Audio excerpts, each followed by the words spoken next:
Hello and welcome everyone with another episode of Psyda Podcast. My name is Minhaj and I'm the CEO of Psyda, which is an AI-enabled academic and industrial research company. And tonight we have Boris Konrad with us, which was really a long wait. How are you, Boris? I'm really good. Thank you so much for having me. Are you in Munich at the moment? No, you're in Netherlands. Okay. Right. So I'm at the University of Nijmegen, Radboud University. But actually, I'm sitting in my home office, as most people are, of course. So it's just across the Dutch-German border. Okay, fair enough. To start off, Boris, people generally expect you to name a physical sport when you tell them that you're a world champion. So how do people actually react when you tell them that you have a medal for remembering things? Differently, I guess. So when I get to speak to large audiences, I like, of course, to make some jokes about how my sport is not the most popular one in the world. And I like to compare how the German football team or soccer team, depending where you are, when they won the World Championships, they have like 1 million people waiting for them in Berlin. When I came home as a world champion, my mom was waiting for me at the airport. So that's a bit different, but still, of course, I like that people pay attention to what we do in memory sports. And in particular, in a number of Asian countries, such as Mongolia and China, memory sports got quite some attention in the recent years. And I think it's growing, and people realize you can not only train your physical performances, but also your cognitive ones. And memory sports is maybe next to chess or mental calculation, one of the top mental sports. And I like that it's getting more and more of the acknowledgement it deserves. How long is it around, actually, memory sport? When did actually people start that that's something that they should have a competition about? That's a clear start. It was 1990. And I find it interesting and a bit arrogant. I called it World Memory Championships already in the first year because it were actually seven British men who met in London. Who hold the first world championship. Luckily, nowadays, it is a true international competition. Fair enough. And do you have any statistics on what was the number of images or names or deck of cards that you have to remember to win the first championship in comparison to the current champions that we have? Let's see. The deck of cards is a commonly cited one, and I'm pretty well about. So the task for those people who don't know is to get like just a very regular deck of playing cards. I always have one with me to train. 52 cards, it's shuffled like the cards you have in poker. And then you have to memorize the order of the 52 shuffled cards as quickly as you can. Nowadays, to be anywhere close to the top 10, you need at least to be under 30 seconds, maybe around 20 seconds. And the world record is by now, I think, I hope I don't misquote my memory, 12.74 seconds by a Mongolian memory sports athlete. And the very first World Memory Championships in 1990, I think it was 3.5 minutes. Oh, okay. So we're improving in memory. We are a lot, yes. So they already, of course, did a lot of the improvements in the 1990s. Already around the year 2000, I think the world record was under a minute and approaching 34 seconds around the time I got started in memory sports, which was 2003. So 2003, when I started, 34 seconds was the world record. It's still less than half by now, but of course, improvements are getting more incremental. I think there's a cultural component to that also, because generally Southern societies, or let's say Eastern societies, are more prone to cramming things. So they are supposed to, in school at least, remember a lot of numbers and facts and long essays and things like this. And it's not actually, it's in my experience studying in Europe, as something that's encouraged very regularly in schools. Why did you get started with memory? I mean, what fascinated you about the topic? First, I like to agree with your observation. So particularly when I speak to other memory athletes or also media, there is this difference in how people see its usefulness to memorize something, which is more questioned in Germany than, let's say, in China. Still, I think people are kind of playing down how much memory still plays a role in education. So for me, as for many memory athletes, it was actual education that was my purpose to improve my grades. So I was doing well in school, but I was far from being the best in my year. And when I realized, well, for my final exams in school, to get grades good enough to study what I would like to study later on, I need to learn and spend time learning. The promise that there are memory techniques to help me with that was quite big. So I looked into memory techniques to be a better student, as I guess many people do. And then I quickly heard about the sport of memory, and I saw that could be a nice challenge for me, in particular between finishing high school and starting university. I had like half a year of not spare time, but lots of time at least, where I thought, well, I really want to figure out now if these techniques can help me a big deal or not. Because in school they helped me a bit, but I didn't achieve the major things people were promising were possible with it. So I really wanted to know what's in it. And then I set myself the goal to compete in a memory competition, just to have something to work towards for. There are also these online platforms where you can play memory sports and you kind of improve in levels like in a computer game. So they use this factor of external motivation quite well. And it triggered me as a 19-year-old to like reach the next level and reach another personal best. And I found it super motivating. And then these platforms make it quite well that they inform you once you reach a specific level that you might be good enough for a beginner's memory competition or even a national one. So I started to get into that around that time. And then I realized it's lots of fun because it's super creative. You come up with stories, you come up with images. I really loved it. And it was the first time maybe in years that I actually like had fun while learning. That learning wasn't something necessary to be allowed to do something fun, like having good grades to be allowed to study physics or something like this, which I wanted to do.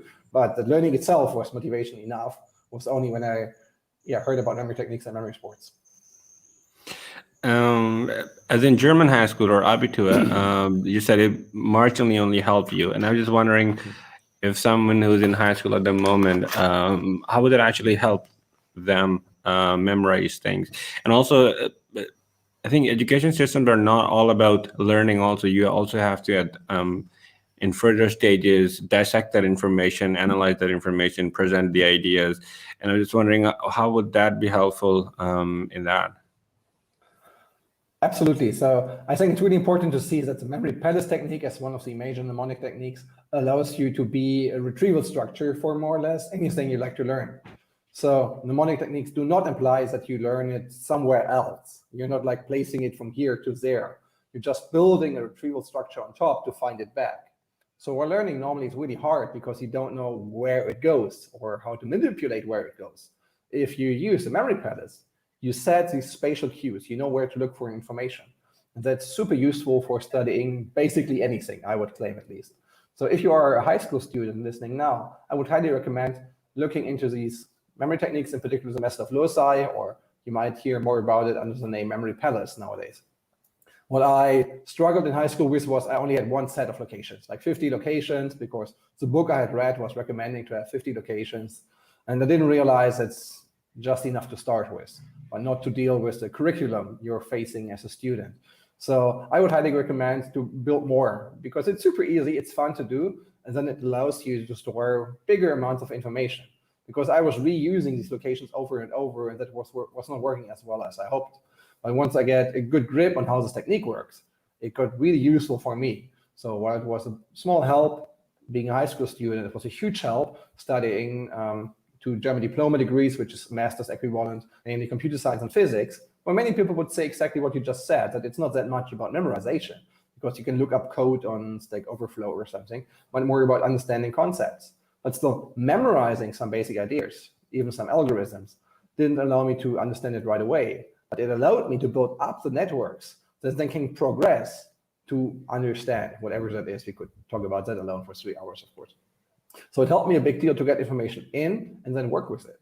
And from a pure student's perspective, if you look at a typical exam, even though they say it's all about working with the material, being elaborative about it, of course, the first few points you always score for just reproducing something, even in Germany, even in the US. So when I had, let's say, a physics exam, and I realized the first 20, 30% of the scores I can just get by reproducing something from the textbooks I had to learn, once I knew how to memorize them rather quickly and also find it back rather quickly, I could take these points home in just minutes, where maybe my co-students took 2, 3, 4 times the time to just remember, well, what was that again? What is that formula? What is this definition? And they could remember it, even if they didn't use a memory technique. But it took them 2, 3, 4 times that long. So for the actual difficult tasks where you needed to think about, I suddenly had 20, 30 minutes, an hour more time to think about it. So being equally smart, I would claim, not having any advantage or disadvantage, I just had like twice the time to think about it. Of course, I got better solutions and better scores at the end, because the scores I got for just reproducing something, they were like, yeah, done in minutes.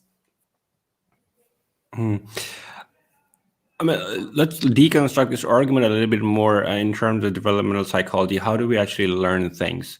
One of the greatest psychologists in learning development theory is Piaget, where he talks about the assimilation of new mental schemas that we develop when we learn new things. He talks about how a child grows in its consciousness of things around him.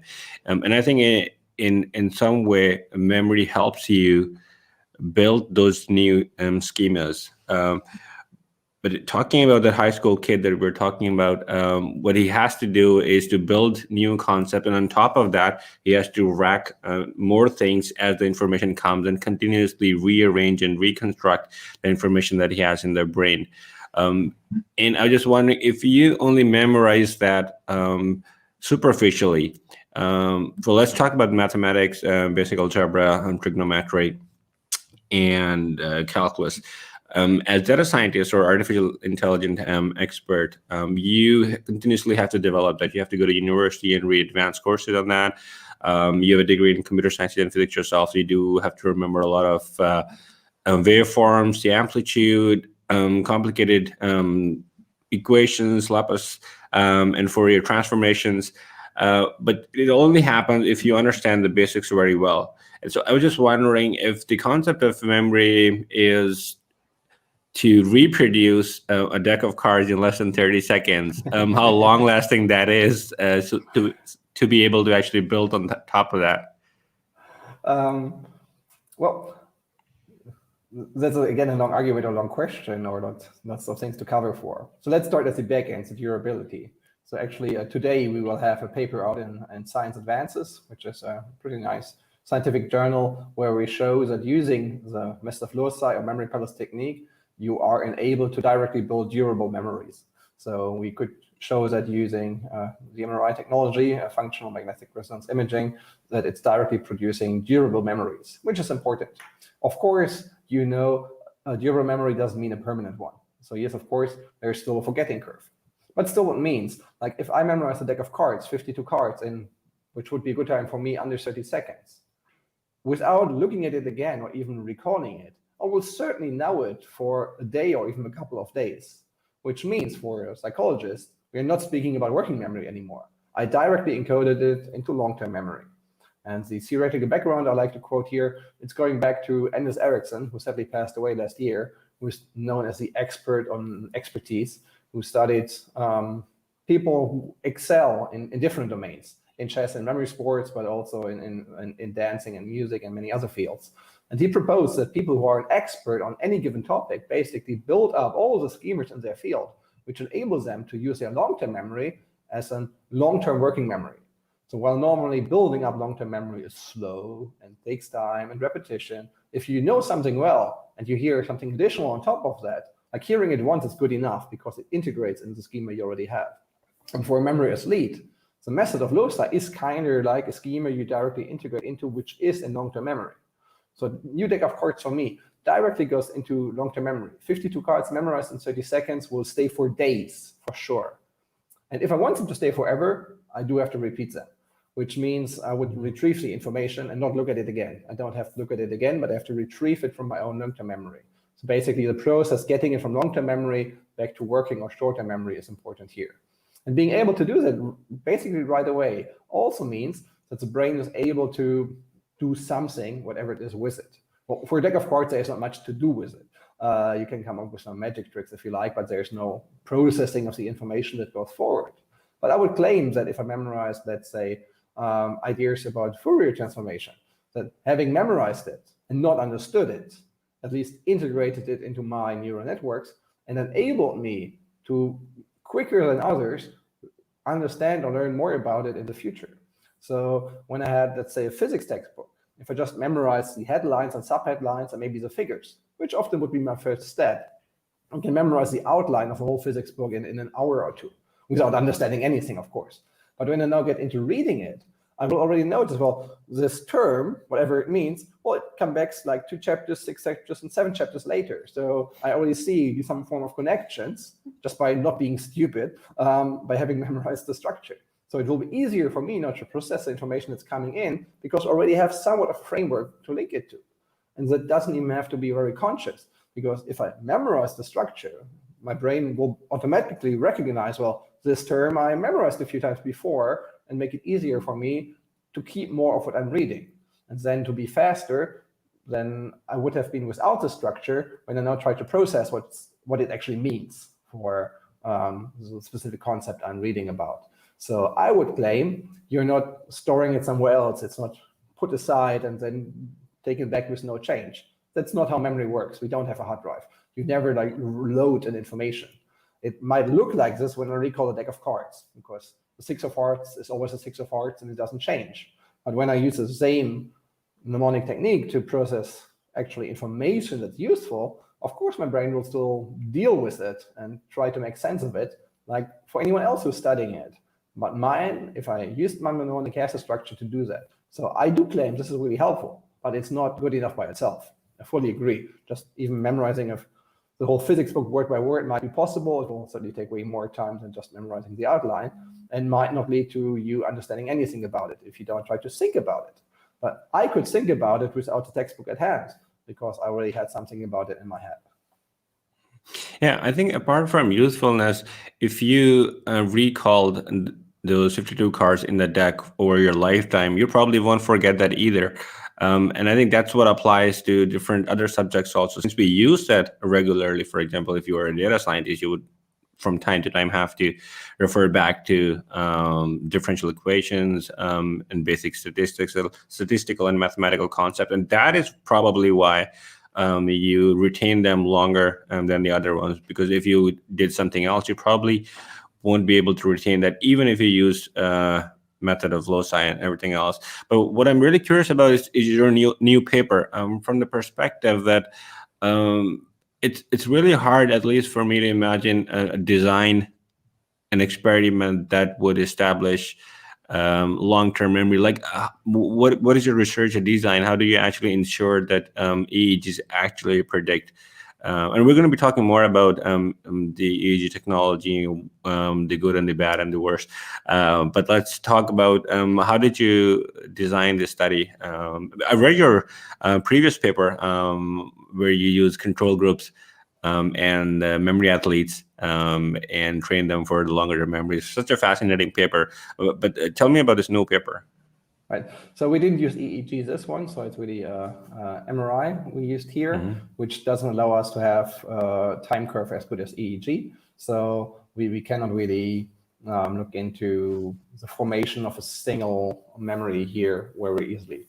What we can do is we can look into how people memorize something and when will they remember it. So we can have remembrance a day, a week later, and then see which memories are forgotten and which ones stay, and what's the difference in the signature in the brain we find. Let me explain a study that's making this specific point even more obvious, and then might not make it into a paper anytime soon, but you can find it actually in my PhD thesis. So it's a couple of years old, and it's not as nicely designed as the newer ones. But what I did in my PhD thesis is I invited a number of memory athletes to memorize a string of digits. In this case, it were binary digits, so just zeros and ones, which makes it look even more complicated for someone who doesn't think about it, because you, of course, realize you can actually group them together way better. Like there's for each combination of 6 binaries, you can come up with one image. Well, you typically only encode 2 decimal digits into one image. So I gave them sets of like 120 binary digits a few days, or different sets of 120 binary digits a few days before coming to our lab. And I asked them, please memorize them now, that you really know them well when you're coming to the lab, and it's really coming from your long-term memory. And then while they were laying in the brain scanner for me in the MRI, I asked them to first remember these digits, and then just typing it in with a 2-button keyboard. And then I gave them new sets of 120 images and asked them once again, please apply your mnemonic technique, memorize these numbers, and then retrieve them. And then I gave them sets of just 6 binaries. And I said, well, please do not use any mnemonic technique. All of you are smart enough to remember 6 zeros and ones without any. So typical working memory task, like you would see in many, many published papers, a string of digits where people just try to 1 1 0 1 1 1 1 0 1 1 to like say to themselves or something like this. And we asked memory athletes to do it the same way they would if they didn't know about mnemonic techniques. And what we were interested in was the retrieval phase, when they now remembered the numbers, learned days before, just learned, but a huge set with mnemonic technique, and just learned with just using working memory. And we compared the retrieval. And then we saw the brain activation during retrieval of these sets of 6 was very much in line with what you would see in a review paper about working memory for digits, like this so-called digit span. It's called, it's a very classical task in psychology to assess people's working memory capacity. And it's also well studied in neuroimaging studies. So you can find a number of papers kind of showing you what you expect in terms of brain response when you have someone retrieve digits from working memory. And we found that was a set of 6. And then we looked into the retrieval of the sets of 120 digits learned days before. Well, to be honest, the picture wasn't as clear as we hoped, but we had the brain signature at least. So it wasn't exactly overlaying the regions for long-term retrieval of digits we expected. But I actually compared with our neuro studies, which I did so far, if it matches these better. But there was a clear signature for that. So the question now was a big question mark. If you look at the middle one, set of 120 digits just memorized and retrieved right away. If I ask the typical psychologist, and I asked quite a few at memory conferences and psychology meetings, like, what is this? Is this working memory? Is it long-term memory? What do you expect? And most people actually answered to me, not all of them, but most, well, I would expect it looks most like working memory because it's a longer string and probably they're good at chunking, so they chunk it better, but it's still their working memory. They just heard it, they reproduce it. You should see the same brain activation as in a working memory task. We did not. The retrieval of 120 digits just memorized was exactly the same brain response as for the retrieval of digits memorized days before, and really different to what we expect in a working memory task. So this was a first good indication that directly it goes into long-term memory, and the brain activation you see at retrieval compares long-term to just memorize digits if a mnemonic technique is used in people who have, and this is important, the experience with it. I would not expect that to happen if I just teach you now a mnemonic technique, when you apply it directly and already have a better memory performance, but then it's still new for you. So it's not consolidated knowledge. I would not expect this. So in this paper we did now, we also compared, as in the one you read, which was a neuron, people who were memory athletes, matched or compared with matched controls, as well as people who underwent a 6-week training program, because we thought of a 6-week you can actually build up the skill. And we showed it was happening in both groups, that you have this dural memories formed directly. And we could also show that the brain activation is more, it's actually a deactivation in these kind of tasks often, which is in line with the neural efficiency theory. So it's way more digits to memorize, but actually less effort. So we don't see the whole brain suddenly getting active. It's not that it's more work for your brain, it's actually less work. Your brain gets more efficient in memorizing. I was just wondering, could you have used different research design, like your previous paper, in which the group that recalled binary numbers from memory without using mnemonics could be a different one and not the same people, because there's something called carryover effect. So if you've already remembered the numbers and reproduced that, and then you only ask them to not use mnemonic technique, well, that's kind of hard to enforce. But if you have a total different group, that might have been a good comparison. I'm just exploring it. Do you think it could have been yielded? It could have yielded different results? I think I have good reason to assume this would not have had different results, because it's a pretty standardized task with digit span. So it's been done in different other studies. So you can claim they kind of were our control group.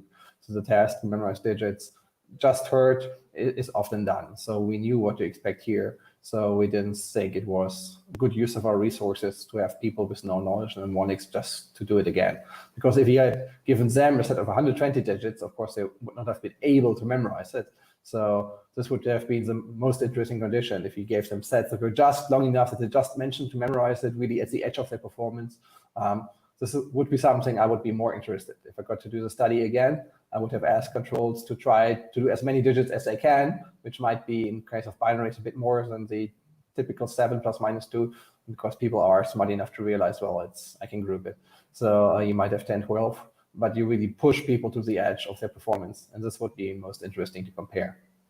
Where we did something similar is we compared them also in an N-back paradigm. N-back is a task where N stands for a number and back for steps back.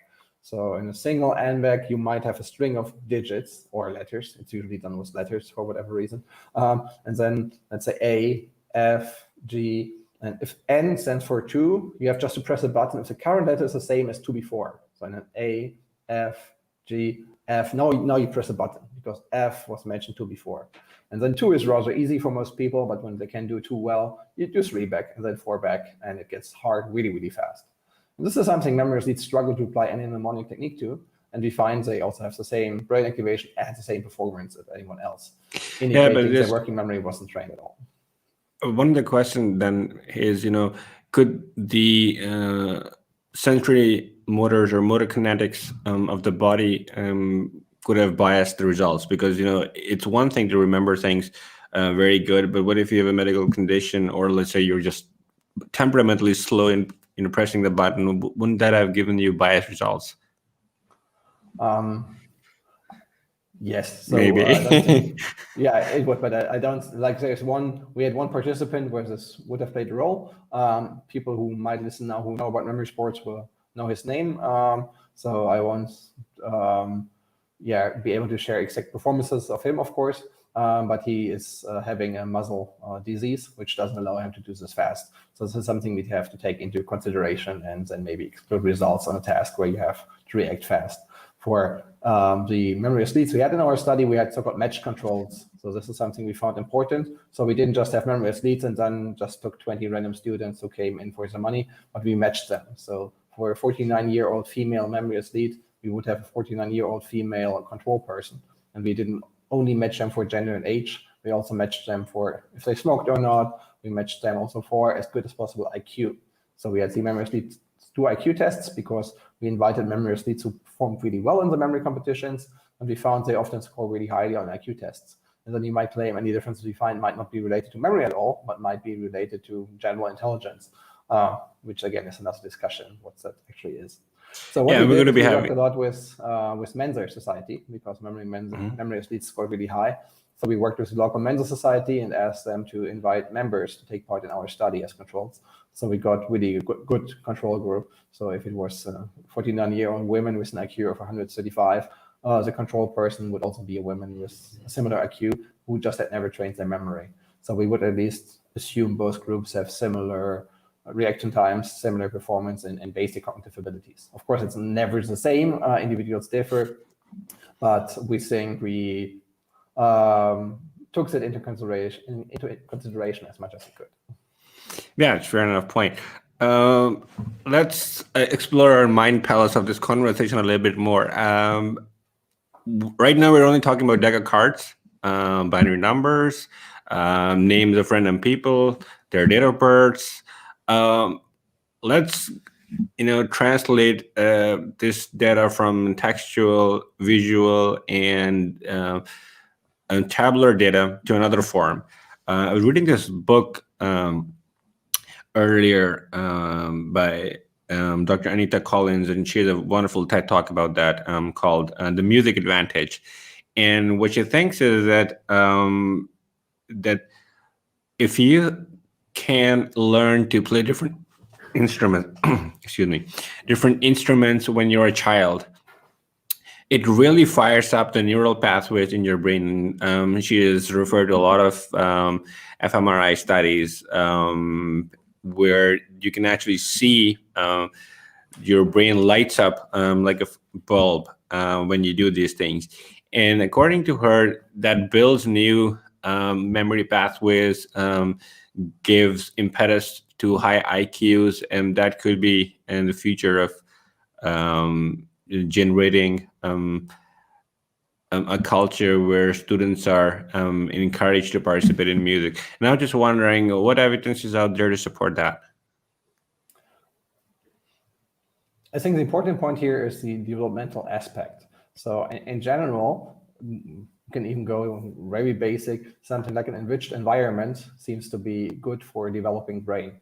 So a brain that's getting different forms of stimuli, is better in linking these and then equipping its owner, himself, herself, for later use. So we think there's concepts like, if you look over the age span, where we have things like cognitive reserve, that people just have different cognitive abilities, have the ability to learn something new faster, which might be less decaying over time. And as the younger age, if you learn different skills, this might be influencing each other.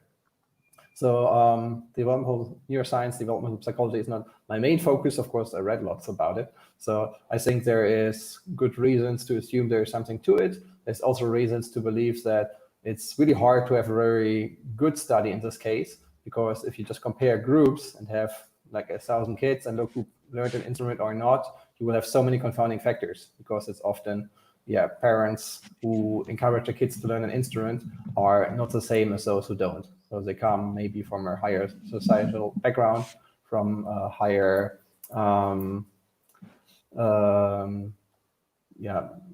status. So this might be something that's influencing these results. Yeah, my apologies for the lightning, talking about putting lights on things. I can bend forward a bit because I already closed the curtain and it's just sunset down here. So in a couple of minutes it will be gone.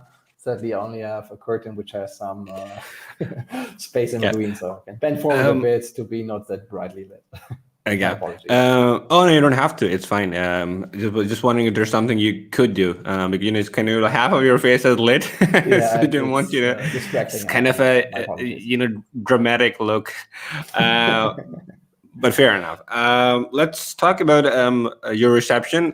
You told I find it really funny that a lot of other memory athletes were received by officials, invited into parliaments, and had the huge newspaper stories and TV shows where they appreciated the kind of work. Your mom actually picked you, and I'm just wondering, what would an ideal reception for a memory athlete look like?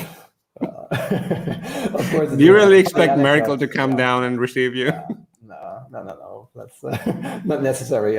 I got my fair share of a bit of media attention, both nationally in Germany as well as in other countries. In China, I was a participant on a show called, I'm not good in pronouncing it correctly, Now, which means the strongest brain. It's originally a German show, actually, by a Dutch company, so fitting my personality nicely, being a German living in the Netherlands. So Endemol produced it, and it's about basically Got Talent, but for people with a brain. So it's a Got Talent version with all cognitive tasks, memory, but also mental calculation and different things like this. And it got super popular in China. So when I performed on the show in China, we had like 100 million people watching it on television and nearly an equal number online, I heard. Didn't see the exact figures, but what I realized is, like, I was actually approached by Chinese tourists and trains in Germany if they didn't know me from Chinese television, which I already find quite astonishing, so that they recognized me. So I thought most of them must have better memories than me, because if a Chinese memory sleep preferred on German television, I'm not sure I would have found them back in China, to be honest. So I find that quite amazing. People really had this appreciation for what they did there, and I like that. And I don't need a huge reception. So that's, of course, a funny anecdote. And I've been on big German TV shows. I've been in the evening news when I had different successes. For whatever reason, I didn't care enough about this World Memory Championships we won that year. So that's fair. What I like is what we actually started with, an appreciation for that actually having a good memory is not like completely useless talent, because in some Western cultures, in Germany certainly included, you still have this idea, which I think comes a bit from this 1960s, 1970s movement of not studying from your elders anymore. Like till the 60s or 70s, also in German schools, you had to recite poems and study more of the histories and then afterwards, because people assume this is not useful because you can look up information, you don't need information, you just need skills. And I'm pretty confident, and I think there's science indicating this is true, and also a changing culture by now.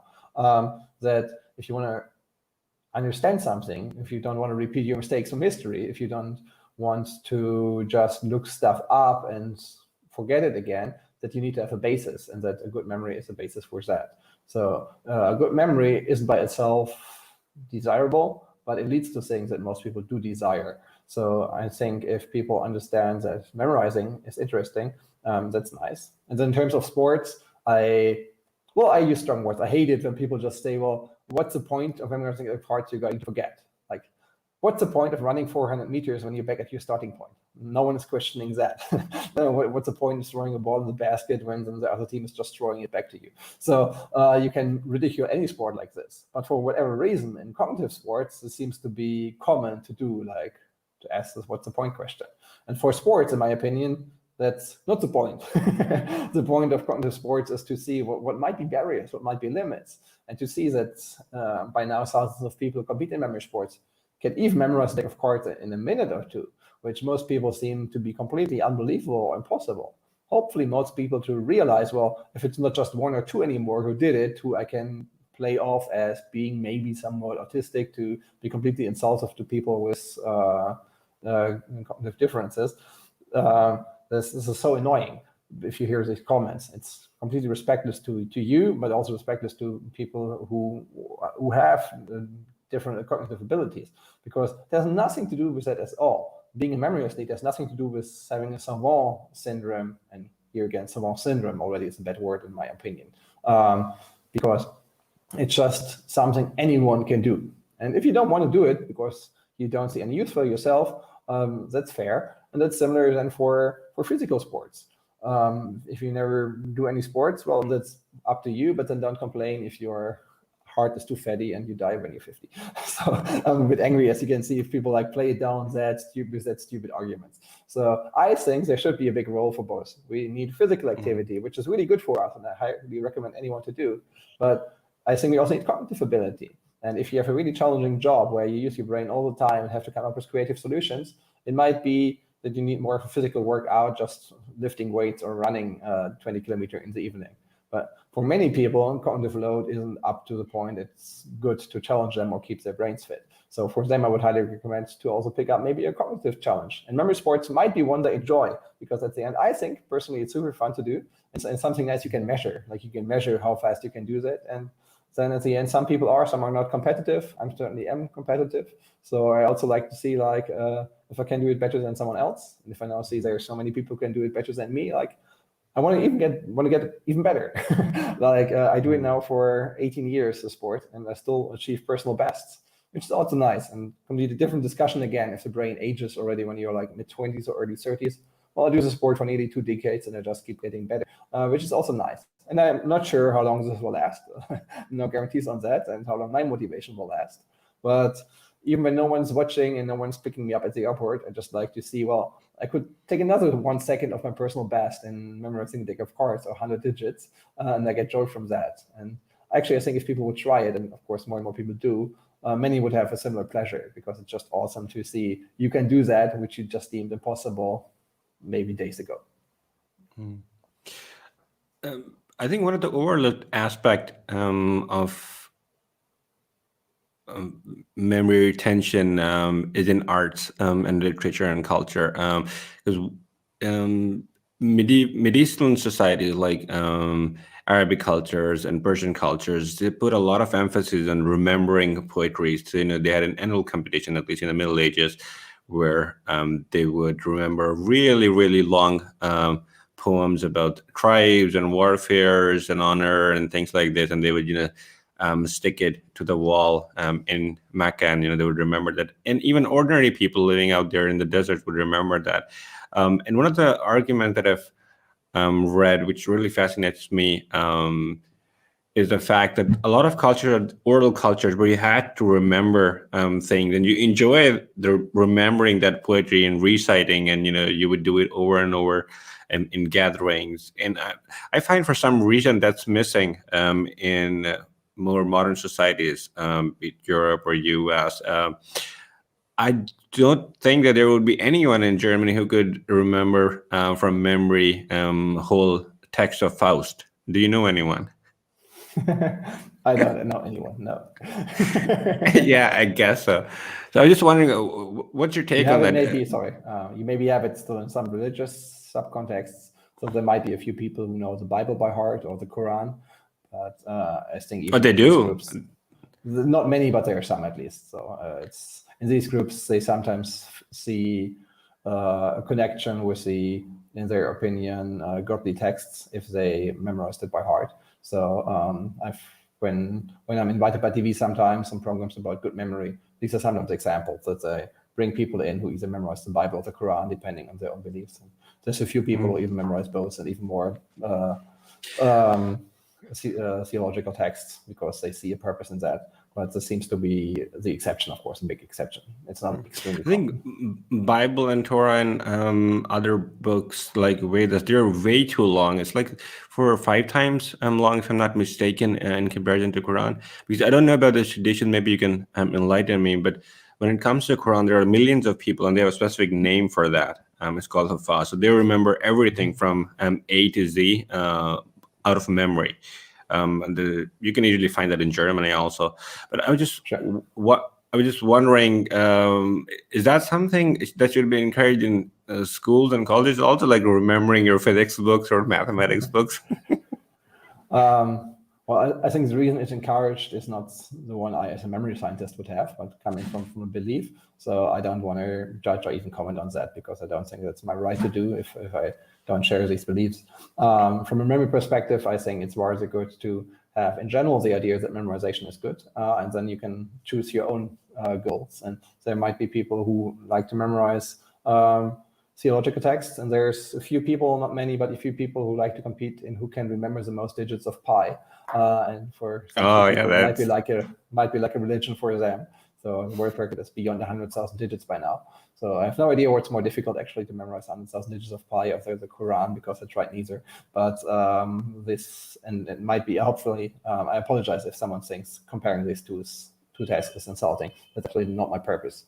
No, of course not. I just don't have the relation to that. So for people who see a meaning in that, of course, it's a good goal. As a memory scientist, I would say rather focus on the memory ability itself than a very specific given text. So let's take a less sensitive topic like I don't think we should bring back memorizing Faust for German curricula in schools. Well, let's get to a discussion which is very interesting. I had a conversation with a very dear friend of mine back in Sweden many years, and it's been growing on me for quite some time, and I was wondering ways in which I could answer that. And he proposed a very interesting argument. That why do we need memory at all? For example, for children, he argued, excuse me, he argued that there's no reason for us to teach children how to read and how to write, like from hand, because we have computers, we have phones. Why bother? Because if you recognize shapes, you can read them, you can type them. There's no reason we should use actually paper, and that's environmentally safe. And I'm just wondering, what's your take on that? It's an interesting question. I heard once or twice before, and I had the aim to look more into it to back up my opinion. So this one I can only give an idea and not a science-backed reasoning yet. I think the main idea of also producing text by hand, so handwriting, is that it's still a higher cognitive challenge. So you're linking a physical movement to your concept of language, which is just building up in kids. So kids need to put more effort in that, which at the end will strengthen language learning by itself, just because of the increased effort, because it's more work. So instead of just handwriting with a pen of paper, we should even bring back carving in stones or something, which is even more effort. So the effortfulness here seems to be a positive aspect. So I would keep it for now. Full disclaimer, when I started to study Mandarin Chinese, I purposefully decided to skip handwriting. So I never learned to handwrite and the stroke orders, because it saves me the time. And I actually follow the same argument you just gave from the other side, that if I want to write with someone in China, I can type the characters with this pinyin system where I just type 3 letters and then choose the right symbol. And I can produce text in Chinese, basic text. I'm not fully fluent yet, of course, doing that, but I couldn't write more than a handful of characters by hand, at least not correctly. So for the purpose of learning another language, it might be worth the idea to think about if it's worth the extra effort to be able to write it by hand. But for the actual skill of handwriting in kids, I would certainly argue to keep it. What are some of the variations in memory performance and recall in terms of age? gender, and maybe even geographical variation. We talked a little bit about culture, the Eastern and Western values in remembering, and at least encouraging the memorization of the text. And I think you have a paper there in which you argue that women tend to have, at least potentially, an edge in terms of memorization. Tell me a little bit about that. Like this, I wouldn't put my signature on it. In memorization in general, I would agree with that. I mean, it seems to be that we have some differences in given tasks, and it's difficult to judge how much of that might be, typical nature or nurture question might be inert and might be learned. But there seems to be, if you just take a group, even at college age students, and give them some verbal memorization tasks and some more figurative learning tasks, that we see on average, and it never says anything about an individual person at all, but on average, a group of women would perform a bit better than a group of men in the verbal memory task, and the group of men would perform a bit better than the women in the figurative spatial learning task. The evidence is very clear that women are generally very good at verbal tasks. Maybe not in computation or more mathematical oriented tasks, which kind of actually reflects in professional also, if you think about that from empirical observation point. More engineers are men, and more nurses and kindergarten teachers are women. And that probably needs a lot of empathy and verbal memorization and a human aspect to that, which generally, women are better than men, and on the other side, you have to be very. I really don't. Yeah, that's a link. That's a link I really don't like, because I don't think that's the conclusion of that. So I don't think women would be, in general, having disadvantage becoming engineers, not even on average, because I think the ways you maybe different cognitive abilities compiles differently, and I think this is really more society or cultural reasons that we have this bigger splits in numbers of engineers or nurses. I don't think this goes back to the cognition. Then how do you explain the fact that there are 12 engineers to 1, at least in Sweden, which is supposed to be the most egalitarian society?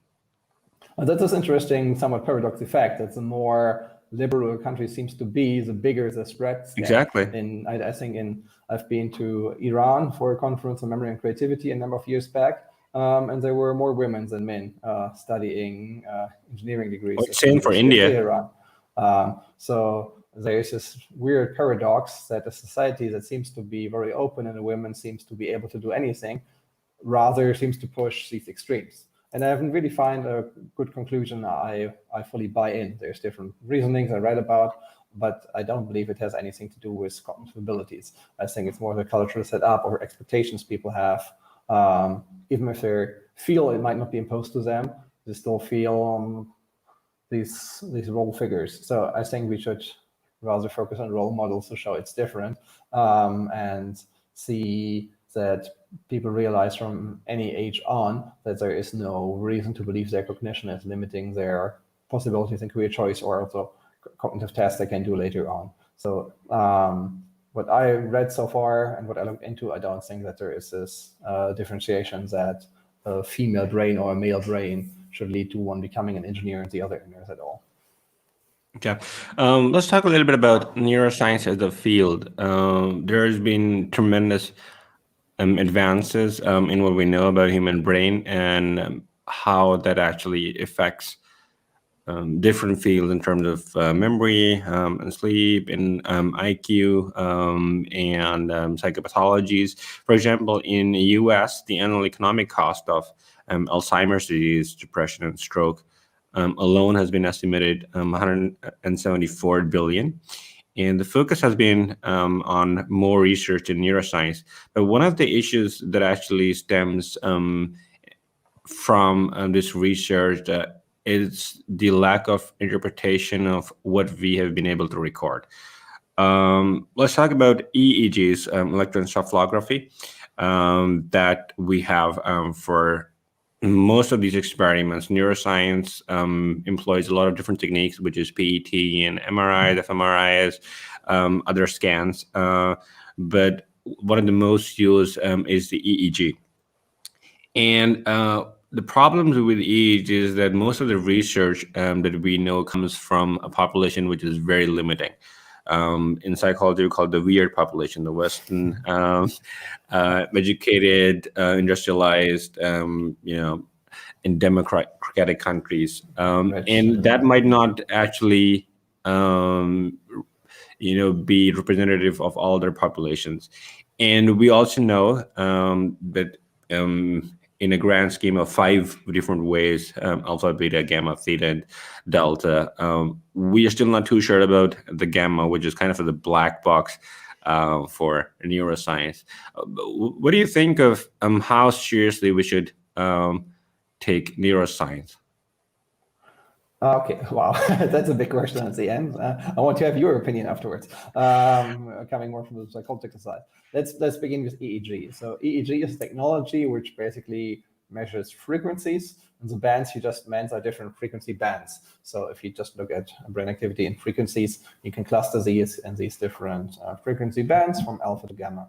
What we do here is we mostly measure activity in the cortex, so in the outer layers. You won't get good signal, good data, let's say, from the limbic system or hippocampus using EEG. So EEG is often used to look into these changes in frequencies, but you can also have so-called event-revoked potentials, which is related to like a given signal, like someone watching on a computer screen and then seeing a happy face or a sad face, and then you can see reactions to the brain of that.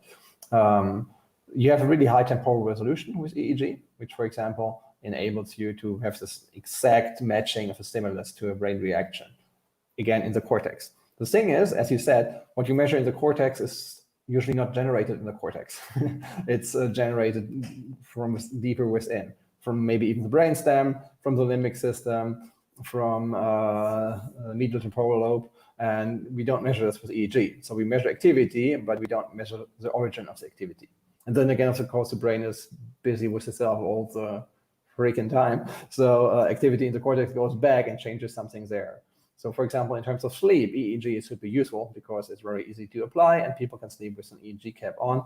And nowadays you don't even apply a full EEG cap anymore. There's headbands with just a small number of electrodes that take an EEG signal and good enough, for example, to evaluate what kind of sleep state you're in. So these are things neuroscience allows you to do, which were not possible if you don't have any signal from the brain at all. You're right, though, we need to be careful what this actually means. I think it's easy to overinterpret. Let's take the technology I work most with, the MRI. The MRI compared to EEG is like a huge setup. You can't have it at home. It's super expensive. I think they still cost millions of dollars to buy and also to occupy to run them by energy costs every year, because you have these superconductive magnets you need, so you need to cool it down like 200 degrees. So it's really expensive. It's a huge machine and it's still a small column people go into. So some people will just freak out and you cannot do MRI research on them at all. And even for normal people who can stay in there, this is not a normal setting.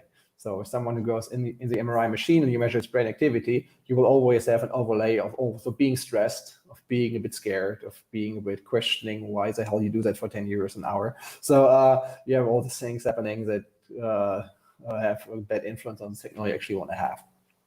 What the MRI does, so, is you have a whole picture of the whole brain. You can measure the size of the brain and even subparts of the brain pretty nicely, the volumetry. You can also look at brain activity, which is a functional MRI, by the so-called Bolt effect. Bolt effect means that we basically don't measure brain activity at all. We measure where oxygen in the brain is transported around. And then when we see oxygen goes to a place and less oxygen red blood goes away, we assume the oxygen was used at that place and think that must have been brain activity, because where otherwise would the oxygen have gone?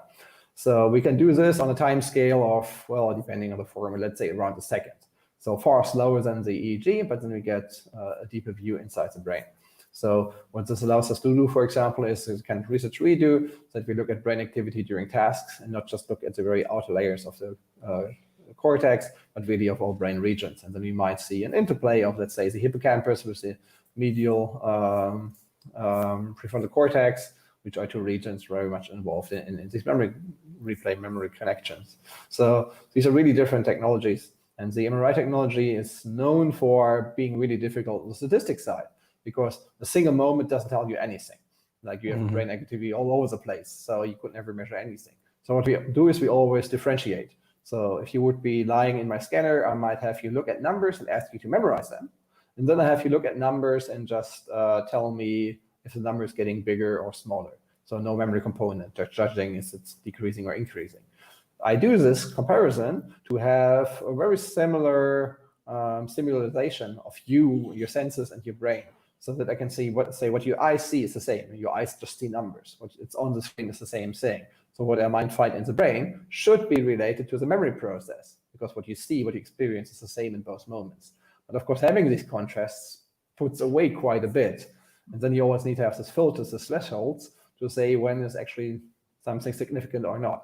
Because you might say thousands, hundreds of thousands of voxels, so single three-dimensional pixels of your brain. And if you compare each by itself, you have so many millions of comparisons that at the end, you would always find something significant. So you need a good test correction. Then there have been these famous papers, which our field rightfully has to deal with, which claim, well, if I put a dead fish in the brain scanner and use the statistics as neuroscientists use, I find brain activation in a dead fish. So one of this dead salmon paper, like one of the most cited neuroscientific papers, questioning the stuff we do rightfully. Because it's really important to see if you apply good statistics on it, this does not happen. You have to pre-process the data to clean it from artifacts, because it's a really difficult setup. And then you need to have a proper test correction. And then you realize that a big number of studies you ran, which costs a lot of money to run the machine, to pay participants, don't lead to any results. And then, of course, people get frustrated and use less good statistics just to have a result. And that, of course, is not reliable research. But if you have a clearly defined paradigm, with a clearly defined hypothesis, you can test it, you can find information out from looking into brains, which go beyond looking into pure performance. And then I think personally, and I totally buy that this rightfully an ongoing discussion, this can be really educative for education, for, as you said, health-related questions, from dementia and other diseases to just what's normal behavior or not, all the way to maybe even making individual predictions, which, for example, could lead into predictions for a single person in case of disease, also an educational trajectory. And here again, what you talk about, artificial intelligence is really important, because if we just compare groups, we just have group effects. But if we use, for example, just rather basic AI technologies, such as support vector machines, I could take a number of brain scans and then take another brain scan on top, and then have AI just kind of guess by the brain data it's get which group someone fits into. And then if the data gets good enough, because we pool data, hopefully internationally, and we get better, we need to get way better, but we start getting better of pooling our data, then we have enough data to look into to get good conclusions, and getting away from the stuff that still happened 20 years ago, where someone just had 10 volunteers and then make predictions like all humans learn by doing this, from actually looking at 10 white female psychology students in Nijmegen, which was done way too often and is still done too often. Maybe not in Nijmegen, probably also in Nijmegen, but also all around the world. But we're getting better into that. If you start looking into a better, bigger set of data with a higher quality of collecting these data, I think we can and will learn a lot from neuroscience. And now I'm happy to take your counter argument. Why do you think that's coming? But anyways, one of the things that I actually agree with you is that, and that's probably for now the only place that I would encourage the study of neuroscience, is the fact that it can be used in surgeries in different disorders. So we know that EEGs and MRIs and other technologies have been monumental in diagnosing the seizures for epilepsy. We could also use it for brain damage. We could also use for stimulating brain areas that are not working the way it's supposed to do. Then we have electrophysiological therapies for people who have damaged some part of their brain, and the concomitant organs are not working, and the motor sensory pathways are disturbed. Having said that, we also have quite dark history of psychiatry, where we used to actually drill holes in people's skull to drain them, and in the name of therapy. And we in intropsych courses that we teach at university, we have this classical case of Phineas Gage. I'm not sure if you're familiar with this. The guy actually then got this whole Rote pass through that, and the whole personality changed. And I was just wondering, what are the how could we even be sure about our predictions, be it memory or sleep or any field of neuroscience, if all it takes for the neural pathways and personality to change is to simply bump into a wall or just fall off your bed? Well, luckily, the brain usually is more robust than that, and all it takes is a big metal bore through your medial prefrontal cortex. I think that's quite a bit to change on your brain. So let's decompose it a bit. We, of course, don't believe that personality is linked to whatsoever, like a very simple set of some neurons somewhere in your brain. And of course, if you have a more severe lesion of your brain, we do see personality changes in a bigger set of diseases. And of course, Alzheimer's being the most prominent one because it affects so many people. Of course, starts to affect a lot, for example, your hippocampus, your entorhinal cortex, your general medial temporal lobe, and it does come with personality changes as well. So people often are first not recognized as being forgetful, but getting meaner or getting less interested in other people. These kind of things seem to be early symptoms even in Alzheimer's diseases. So personality is linked to the brain, and people who might be on an antidepressant drug seem to realize that this is often the reason people don't want to keep taking it. They feel more happier, but for whatever reason, they also don't feel like they are still the person they have been before. So certainly brain chemistry and neuroscience, usually can't say that, but brain chemistry changes or changes in how your neural pathways, as you said, to work together, do influence your personality. So is personality purely an output of your brain? That's a huge question, and I don't have any answer to that at all. But what we do see is that in typical cases, the brain is rather robust. And if you have just small damages to the brain and people fall out of bed way more often than they actually change your personality, that's a good indication that there is some robustness in that. But that bigger lesions certainly have an effect on that as well. But then again, how do you know someone is just getting grumpy because they're getting old? It has nothing to do with Alzheimer's at all. So that's yeah, I didn't say when they get grumpy, when they get old. I said when they bump into a wall or they fall off a roof or something. I have an interesting study that you shared, but before I do, do you really think that it could be a cultural thing also, how we find solutions to our problems in life? And I have a hypothesis about that, having lived, in different continents and different countries. Western medicine, or let's say it could be European, because there's a trend, a reversal, at least in the US, towards integrative medicine and holistic healing.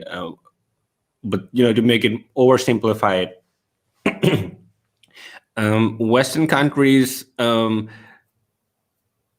or let's say the mindset is to fix your problems with a pill or a surgery. And Eastern countries will change your lifestyle and do something about that. And it's more kind of an introvert thing. We know from personality psychology data that Eastern countries are generally higher on introversion, and Western countries are more towards extroversion. And I'm just thinking it's kind of a mindset how we find solutions to our problems. It's kind of maths versus psychology. If you have a problem, you change your lifestyle, you think about that, and you find the root cause. On the other hand, if you have a pain or you're going through some kind of life changes, well, just take a depressive pill and everything's going to be fine. Yeah, there seems to be these differences. I agree on that. How are they justified? Well, I think modern medicine could help with a number of diseases, like not just neurological ones, but in general. That's also true for neurological diseases. So therefore, for some cases, let's take strong depression, I think the benefit of also pharmacological treatment is certainly justified to see if this is a good solution for someone or not. And then at the end, I think both sides are important, both sides play a role. So let's take a very simple, way oversimplified physical thing. If someone is highly obese, not physically active, then you can take fat away, and a year later they will be having gained it back and won't have any health benefits from this procedure at all. So this is a case where even Western world wouldn't do it. They would first make someone show they can change their lifestyle by reducing their calorie intake and so on, or increasing their movements. So you first have to take some kilos off yourself before you might have such surgery to support the process, just to see that this is something lasting, because otherwise the damages of the procedure would be bigger than any benefits achieved. And then if you look into the brain now, the thing is, of course, we understand it less. And then we have these classifiers like bipolar, depressive, schizophrenic, and people are individuals and they're not like a category. And then it's really hard to predict what kind of treatment might be best for them.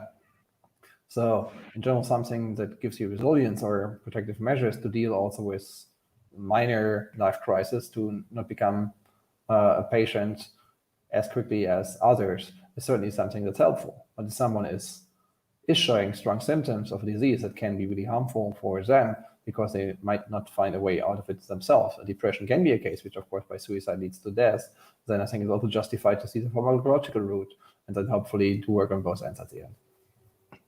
So if you have a minor life crisis, what would you take, chamomile tea or Prozac? Well, certainly the tea, and also then a good chat with a friend. Oh, that's a good one. Yeah. Let's talk about a study. This is a bit joking, but it's actually not too off. There's like I did my PhD at the Max Planck Institute of Psychiatry, which has a history by itself, of course. But there was often this talk about how soldiers and why they develop post-traumatic stress disorders. Why this seems to be way more common in the American military than the German military. And then there's a story, which is, of course, joking a bit, you will hear, but has a big truth behind it. That, let's say you're an American soldier and you're getting hurt in the terrorist attack, or maybe you just observed one. What's happening, you will be directly taken away from the army. You will be put in some psychologist's office who will talk you through the whole thing you experienced 25 times. You have to repeat it over and over again, tell how bad it was on a scale from 1 to 10, and yeah, retell the story so often until you believe it's nothing you will ever get out of again. Well, if you're German, the same thing happens to you. Your friends will say, "Here's a beer," and you will drink the whole night through, don't go to bed, and the next morning you forget most about it. So that's, of course, massively oversimplifying it, but there's a truth behind it. So the way we thought that we need to treat it directly right away and make people talk about it all the time actually just strengthens the memory, because we have the retrieval effect. We know that sleep strengthens memory. So if you experience something bad and you go to sleep right away, your brain will consolidate it stronger than if you stay up another 24 hours and maybe have some beer that disturbs your memory consolidation anyhow. Like, not recommending drinking too much beer in times of mind life crises here, but it's interesting to observe that this seems to be things that have some truth behind it. And again, massively oversimplifying, not a scientific statement. Please oh, that's a good anecdote, actually. And I think my experience is kind of the same, German way of forgetting things. First of all, they're not very talky and mushy and corny. So, it's really a solution to everything is alcohol for some reason. But let's get back to the study I was talking about. And it's an interesting one. Talk about MRIs, fMRIs, PET scans, EEGs. The huge problem does not exist in the technology itself. We have strong science behind that. Physics, mechanics, electrical instruments, everything is in order. The problem comes, according to a study from the Future of Science group, the ability to correctly identify and distinguish a pathological epileptiform discharge, which is also known as ED, is a skill based upon the subjective and qualitative nature of EEG. And there are common pitfalls that exist when interpreting the EEG. Physiological aspects noted during drowsiness, normal variance, and artifact can mimic intracranial epileptiform activity and challenge the EEG interpreter. And that's a huge problem, because the epileptic ED activity in patients and normal populations are very similar, and you have no idea how to distinguish between these two. So you can falsely positively classify someone as epileptic, and you can have a false alarm as well. And that's where a lot of conversations generate about the validity of the whole discipline, which I think is an oversimplification. But then still, what are we doing to make sure that we don't do these mistakes? Are there other methods by which we can ensure that we do not misclassify these high-stakes decisions? Well, that's hard. First of all, this is really not my main focus of my own research. So this is really just more informed guessing than actually getting to the core of that. So that there will certainly be experts who can have better explanation on why they are. In general, in your experience, what do you think in general? Does neuroscience suffer from this problem? In general, yes, I think it does, because it goes back to what I said earlier. We always try to classify, we put labels on things, but a single human is never a label. So the same symptom might come from a different origin, and the same origin can lead to different symptoms in different people. If you take it back to memory, where my expertise is, if you have an experience in different cultures like you do, and then you experience a German saying something weird, you might put it in a different context and don't assume it was cultural insensitive because you know how they might have meant it, because you have the memory of different contexts this sentence might come from. So if your own brain has different contexts to deal with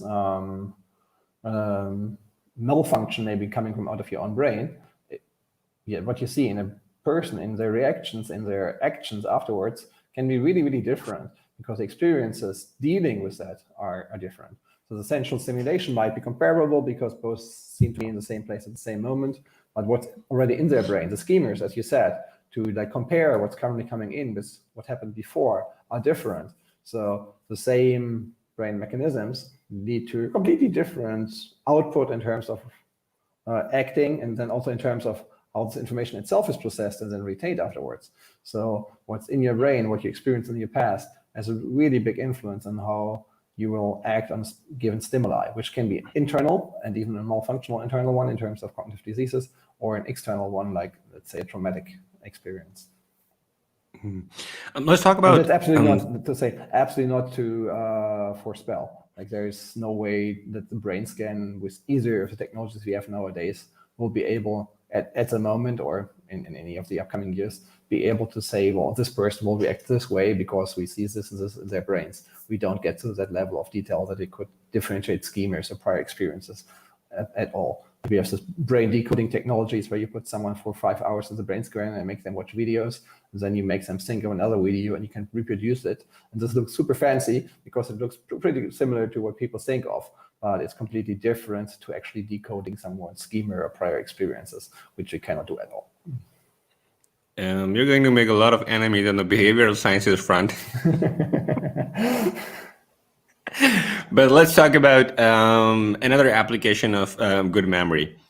We both are multilingual, speak multiple language, and I was just wondering if having a good memory actually affect your language learning. For example, do you speak Russian as mother language, or did you acquire that? Or Chinese, of course, you learned that, right? No, I don't speak Russian at all, actually. I learned the alphabet to read the few words, but I don't. You only have a Russian name? Right. So it's just my parents like the names, yes. Russian television was really disappointed. They had me come into like a really big Russian TV show like 2 or 3 years ago. And I think they had a whole team of journalists uncover my family history to prove me wrong that they actually have Russian roots. And my parents just like Russian literature, which was like a compliment, so they should be happy about it, but they were disappointed they couldn't prove I'm actually right. I was just wondering, in my experience, when I learn a new language, and I don't know why is that, but it kind of seems very easy for me to pick different inflections and tones.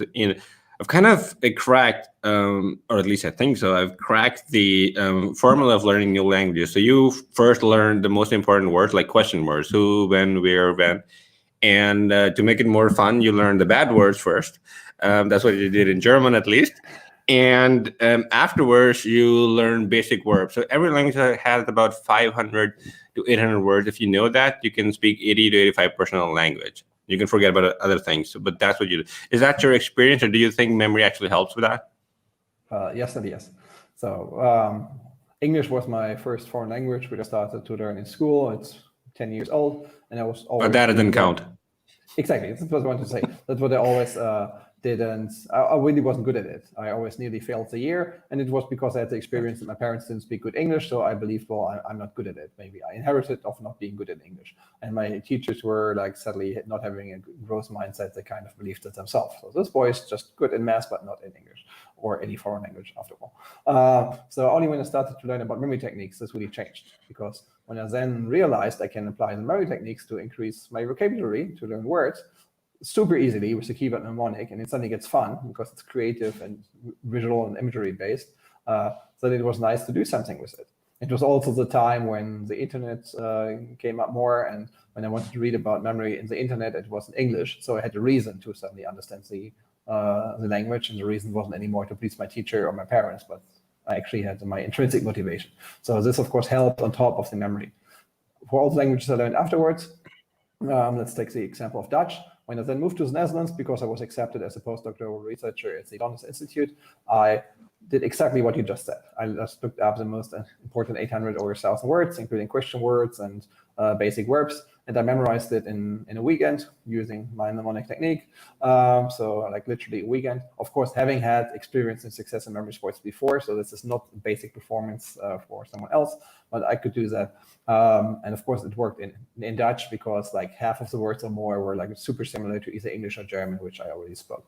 But having done that, like basically right away, I could understand not too fast spoken and nearly all of the written conversations around me. Like again, I said not every single word, but if you get 90% even of a complicated text, because it's compounded of these basic words, you can either infer what the missing words you don't know yet mean, or you just look up a few single words. So just memorizing this, using mnemonic techniques was a super helpful start. And then I think I, for example, for Dutch, never took the effort so far, just studying about it now to like perfect my Dutch, to look into grammar at all, because I didn't care about the mistakes I do. This is something, for example, German and Chinese people seem to have in common, which is really different to British or American people, that they care a lot about making mistakes. So Germans as well as Chinese are really afraid of speaking English if they think they're not perfect in it yet. So they rather send you an email, which is then better English than a native English speaker in Texas. But they don't dare to speak it because they know they don't sound right, and they make a few mistakes here and there. And this is bad because you need to produce text, you need to produce language, you need to speak. And so I didn't care at all if I made mistakes, because people will still understand it. Let's make a super simple example. Like someone, I don't know wherever this person's coming from, is learning English, and they have just a super basic level of English yet, and they just meet us maybe at a train station and just say, I search PP. Then we know to show them the toilet. If they ask us in a nice long sentence, can you please show me where I find the exit? Well, it takes them out of the building. If they actually needed to pee, it won't help them at all, because the vocabulary was the issue here, not the grammar. So if you produce simple language, you get around, and you, in many cases, can have pretty good reactions. Maybe the one exception is France, where people apparently are offended if someone else tries to speak the language and isn't perfectly right from the beginning. And again, I totally oversimplify, I know that. But like, let's say I go to China, like I did for some TV shows and memory sports, when as a Western person, I just had memorized a couple of dozen basic sentences in Chinese at the beginning. Like people were super amazed that I could actually say them. Like often they were just like not even trying to listen because they didn't believe I was saying something in Chinese. And when they realized I did, they were like, not answering my question because they were so amazed I said something in Chinese that they first needed to calm down and being less excited. But at the end, I could get a taxi, I could find a hotel, I could ask for food choices and tell them about my allergies without being able, of course, to hold a conversation.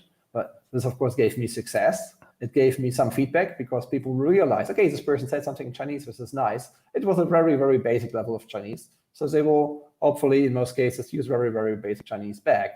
But I can start getting in a dialogue. I can start noticing patterns, which I maybe didn't notice before, because spoken language is different to textbook language. And therefore, I think that memorizing these and then trying to apply them is really helpful. So really, let's take the sentence example again. Like besides memorizing words, as I did in Dutch, in a language like Chinese, I just memorized really 100 useful sentences to begin with. I didn't decompose them yet, what each part of the words mean. I had a sentence, I didn't even know which of the words I said now meant taxi and which one meant to pay, but I know I said something about paying my taxi. So I will start getting this knowledge afterwards because I have the sentence correct. And then again, as we had earlier, we are not stupid. So I will notice, okay, I have another sentence about paying, and this part repeats and the other one not. Okay, so this one will be pay and the other one will be taxi. So of course I noticed there are patterns, because that's what we as humans typically are rather good at. And then I can build my knowledge without needing to memorize every single word like this. So I think the way you described how to approach language, that's the right way to do it.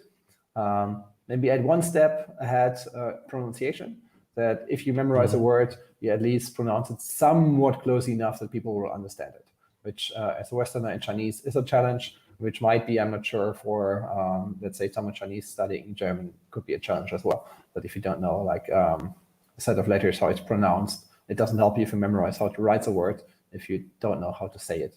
And the most Western languages are similar enough, but not exactly. Like if you have a German G, it's really pronounced different in Dutch, a G. So if you say the same word it's a Dutch word with a German G, the Dutch native might need a few moments or more to understand which word you actually said, even though you used the right word, if you pronounce the German G with it. Dutch example might not be the best here, because Dutch people hear Germans often enough that they actually notice. But there's other combinations, like a Spanish or Arabic H, or these sounds are really hard for someone in Germany, because we have a sh. But in Spanish or Arabic, these are just a bit different. They are a few more of these. And then it's really hard, because we're just used even to make these, that it's really hard to pronounce it correctly. And then you need some practice with that. This is just procedural memory. It's not lingual memory at the end. It's just procedural in terms of how to pronounce a sound to be close enough for people to understand it. This might be at the very beginning. So if you memorize a word, that when you produce it, people kind of get it. A fun fact, maybe it's kind of easier for people from Pakistan to learn other languages, that all the vocal cords in all languages are present in Urdu, but it's not the other way around. For example, there's no G in Arabic, and there's no P in Arabic. So it's really hard for them to actually acquire that when they learn different languages, that they have that. So in that regard, I guess it's very interesting. We often play a game with our German friends and tell them two versions of G that we speak in subcontinent. The same for India and Pakistan. For example, there are two words. One is called Gadi, which is a G in the beginning, and then another word is called Ghadi, which is the watch. And it's really hard for people to understand these two forms of G, because one is kind of an H afterwards, and one is only a G. So it's kind of hard one for people to get, which is kind of fascinating to know. But more interesting, a lot of brilliant people that I talked to on my show, like yourself, they have never been like a super intelligent top student in the school. And I have no idea why is that the fact. Afterwards, you also made it to Mensa, which is the most elite society for IQ. And even when you had the potential to get to these societies, it was never reflected in the grades, or at least for a lot of other people. And I was just wondering, what does it actually tell you about education system? That are they valuing people, or they have wrong ways of assessing brilliant people, or simply encourage specific kind of intelligence? Yeah, it might be really dependent even on a single teacher at the end. Like I got excited in physics and decided even to study it just because I had a really good physics teacher who was good in encouraging us to realize physics is interesting. So often physics is not the first choice for studies. I think it might be a worldwide phenomenon, as far as I know, that physics isn't studied as much as engineering or computer sciences, and people perceive it as being really difficult and maybe too difficult for them for whatever reason. From my year in school, I think we had something like 5 or even 10% of the people actually studied physics afterwards from my high school year, just because we had this super amazing physics teacher who was maybe one of the most engaged teachers, and without saying it out loud, just by being an example in itself, still being excited about physics in its 50s, sharing the ideas about, realize there's something you can do, and there's something less to do.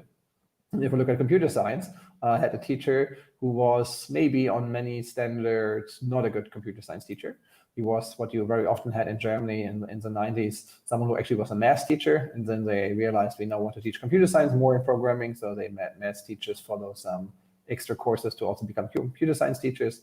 And certainly the age I was 16, 17, 18, when we only had computer science as an elective course, everyone in the course knew more about it than him. And then he was good about it. He didn't do what sadly too many teachers do, or too many people do. It's not a teacher thing, like thinking I'm here now in the higher hierarchical position, so I should be smarter than the students, so I want to show them what I know and I do what we do. He said, well, this is the stuff that's given we should learn here. All of you know already more about it than I do. So we just make some projects and you teach me about it. And then you can do whatever you like in the time. And we make some programming projects and you just explain to me afterwards why and how you did it. So we had to kind of teach ourselves with the internet, which was coming up, and just by teaching each other. And we were all convinced as 18-year-old students, this was the worst computer science teacher we could ever get. I realized just 2-3 years later, it might have been the best one I could have gotten. Because when I started to study computer science in 2003, which was just at the peak or just after the peak of the first internet wave, I was sitting like in a computer science lecture with 1,000 beginners who all came from Germany or maybe a few internationals, who all had similar level computer science courses in schools.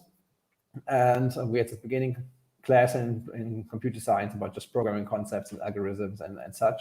And from like the 1,000 students in my course, the first exam was only passed by like 150, like 850 people failed it. And from my computer science course in school, which I just mentioned, we were like 4 or 5 of us happened to study at this university at the end.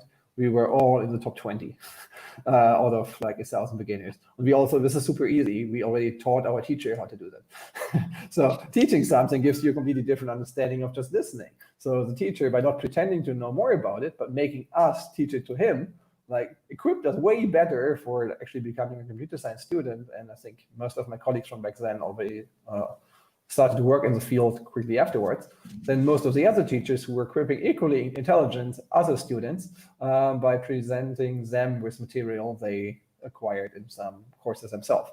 So by letting us do what we want and being intrinsically motivated and curious and wanting to know more, but also teach it, not just do it. And then he didn't like, oh, wait, it wasn't like he was disappearing and could do whatever we want. We also have this kind of teacher. No, we could do what we want, but then we had to explain it to him. And this equipped us so much better than sadly what other teachers did. So I think the ability, I'm pretty sure, again, that I and my peers in my high school class were not exceptionally intelligent by accident, that we were like super smart group and anyone noticed. No, we were just taught in a way that equipped us better to follow up on this later on. And I think this is really important. If you have someone who has lots of talents, but it's just taught in a pace that's matched for, again, the 30 kids that are sitting there are like from A to Z in abilities.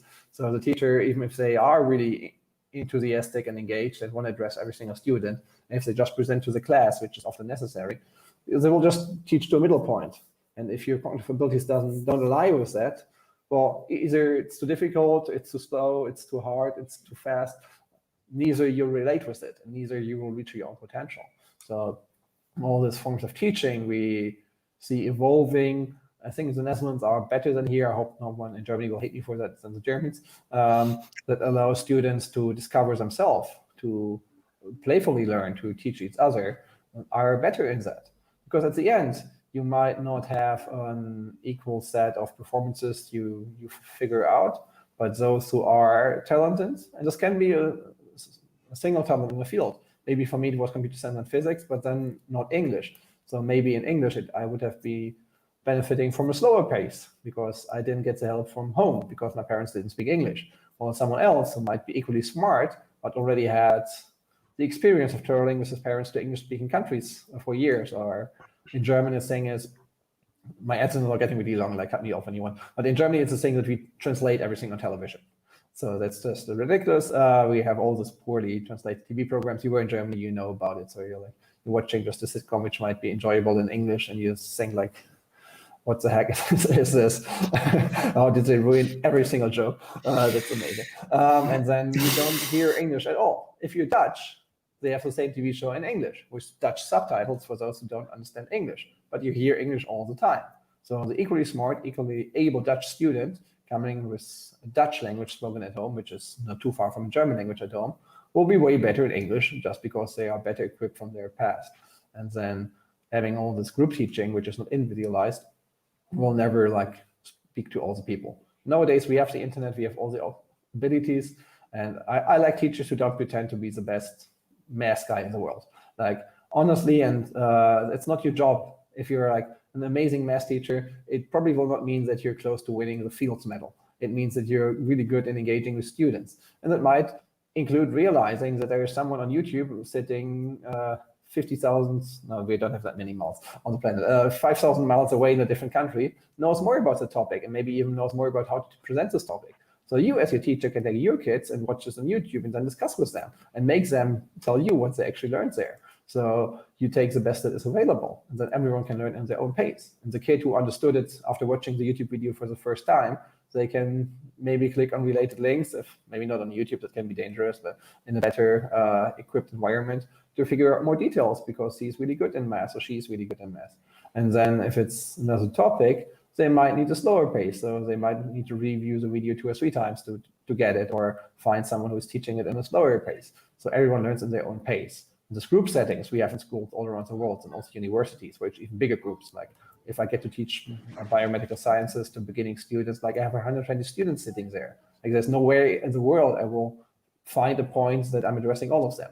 So I can just guess what is a good point, and then I will take into consideration, well, for 10, 20%, it will be too fast. And well, either they study it at home on their own pace, or they will just fail my exam and I don't bother with it. Because I'm like any other teacher, and I know if I also want to catch these 20%, I would need to spend all the time I have available to make them make it. And maybe it's the right studies for them. But I might also bore the top 20% with saying, well, I already prepared the class and read it in the textbook. I also already understood it. Why are you telling it again? Because they might not notice that for the other 100 students, this is hopefully a good pace. And they can always just guess. I will never know what was a good pace. I see exam results 6 months later, and then I think like, well, I gave such an amazing class. How comes no one got it? How can they all answer this question wrong? And then hopefully I have the introspection, is the right term, to realize, well, maybe also my teaching wasn't that good, or the question wasn't that good. If out of the 120 students, only 50 answered this question correct, either of those 2 wasn't good. So I did something wrong, and not these 70 people who failed to answer the question correctly.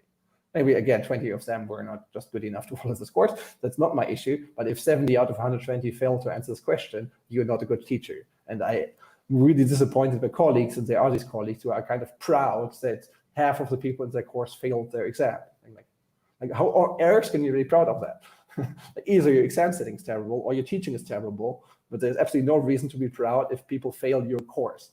And it's still a thing. I don't know if you agree, if it's a cultural thing, if it's a German thing. Maybe I need to broaden my focus here, but the universities I taught at or studied at, which included Germany, England, and Netherlands, all of these had these teachers who were proud, and people failed their course because it made them feel brilliant or whatever. And it's like, it's ridiculous. If people fail your course in at least relevant numbers, it's your fault. So I think, yeah, I put in a lot of stuff now in this answer. Hopefully people can take some nuggets out what might be relevant for them.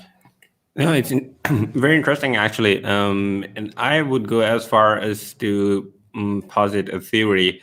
We have a wonderful movie, by the way, you should watch on the topic of education. It's been the blockbuster, received a lot of awards. It's called 3 Idiots, and you can watch it with English subtitle, which argues the fact that why do we actually need grades at all? Give me the name again, sorry.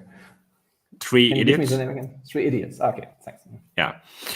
And it argues the fact that why do we even need grades? Because grades are actually creating divide among students that is not necessary. Because let's think about what is the real goal of learning anything. To be able to understand that, put that into context, use it for personal development, for humanity.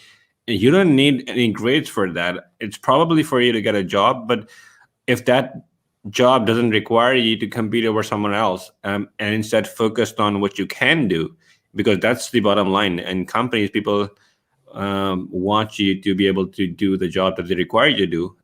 You don't actually have to have that. And I was just wondering, why do you even need universities? Because all the brilliant teachers, at least that I know, are leaving academics because of politics, poor pay, less resources, charitable promotion chances if you're not in the politics group, and a lot of other problems. And now we have so many courses, and you can learn on your own pace at your own home. And system is very biased against introverts. So people, for introverts, that's a struggle actually to go and mingle and do small talks with everyone else, where you could be on your own and read and write on your own pace. Why do we need a university, out of curiosity, apart from the resources? Because I'm still saying we need them. The dialogue is really important. You can have some of that online, of course. You can have peer groups in online courses, but I think really working, for example, in projects, that's beneficial. Often you have hands-on topics which are just hard to replicate at yourself. Even if you have open labs, you might not want to have someone do specific experiments without supervision. In physics, of course, all the practicals I had are really hard to replicate if I studied physics just as a remote student in online courses. My wife is teaching nursing. They know how during the pandemic to teach ongoing nurses how to set a syringe via video. So that's not going to happen. So that's not working, and then quickly realized, well, we just have to day it. We cannot do this remotely. But these are more like material sciences and medical sciences where you have to do tangible procedures. But what about other sciences where you don't actually need that? I think there it's less relevant, but I still see a relevance. I see the relevance for the point you just said, which is research. But then you want students to also be on the top of your field, and they're just being in the dialogue with people actually doing the research, being involved in it, just being a research assistant, all these things that are at least more difficult remotely. I think this year we now have behind us showed that more is possible remotely than we've seen in the past. And so the role of some form of this teaching might decrease. And I think obviously computer science is one of the fields where there's bigger reasons to question the necessity. I need to learn to pronounce this word better. Why it's needed to learn it at the university. So if you want to be a good programmer and maybe even work for a big programming company, studying computer science the way I did is not the optimal way to do that. So I learned so much stuff about theoretical computer science and calculating the duration of algorithms in just hypothetical programming languages that don't even exist. That's ridiculous. That's not needed for someone to be a top of the field programmer. So most people leaving even a master's degree in computer science and then might be acquired by university, they will need to learn the skills there. But the university still likes to imply them because they kind of proved the consistency that they made it. Or they want to feed their own mouths. Well, sometimes. But yes, partly. Well, I think, for example, a PhD is a qualification that's hardly ever beneficial for any job. So what you did in your PhD is nothing that transfers to the company that's later giving you a job. But the company likes all the skills you achieved while making your PhD, working on a project for 3 to 4 years. What are some of the skills? I'm sorry for interrupting you, but I'm just wondering, what are the skills that you can get from your PhD that would be helpful to companies that you cannot get into your master's and bachelor's? Really working on a project on your own, structuring a long-term project, tracking your own development, project steps, really formulating, testing, and failing on your own hypotheses. So most master theses will be small ideas presented to you, and then you work them out. Of course, you detail it out, while a good PhD at least will allow you, at least at the beginning, hopefully get somewhere within a year or two, to develop your own ideas, test them, fail on them, get up again, and don't quit your PhD. And I think people who know the PhD comics, I think Jorge is his name, they're amazing in portraying this journey of a PhD student. I think it's a very corrupt system, especially with publishing. It can be. I think there's merits to it and there's big challenges to it. And certainly the publication system in general in science is really difficult.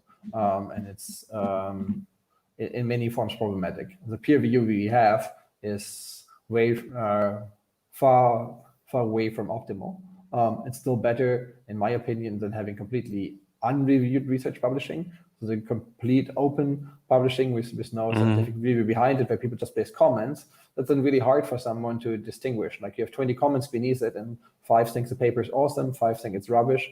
and then say something about their own research because they just want to have some cross promotion. That's really annoying. So I still prefer, as many colleagues probably do, when I have to focus my time, which is limited, on reading papers, on papers coming from peer-reviewed journals. But then again, the strong focus on careers, like if you published in Nature, you can choose your professorship. If you published in Current Biology 2 or 3 times, you have a good chance.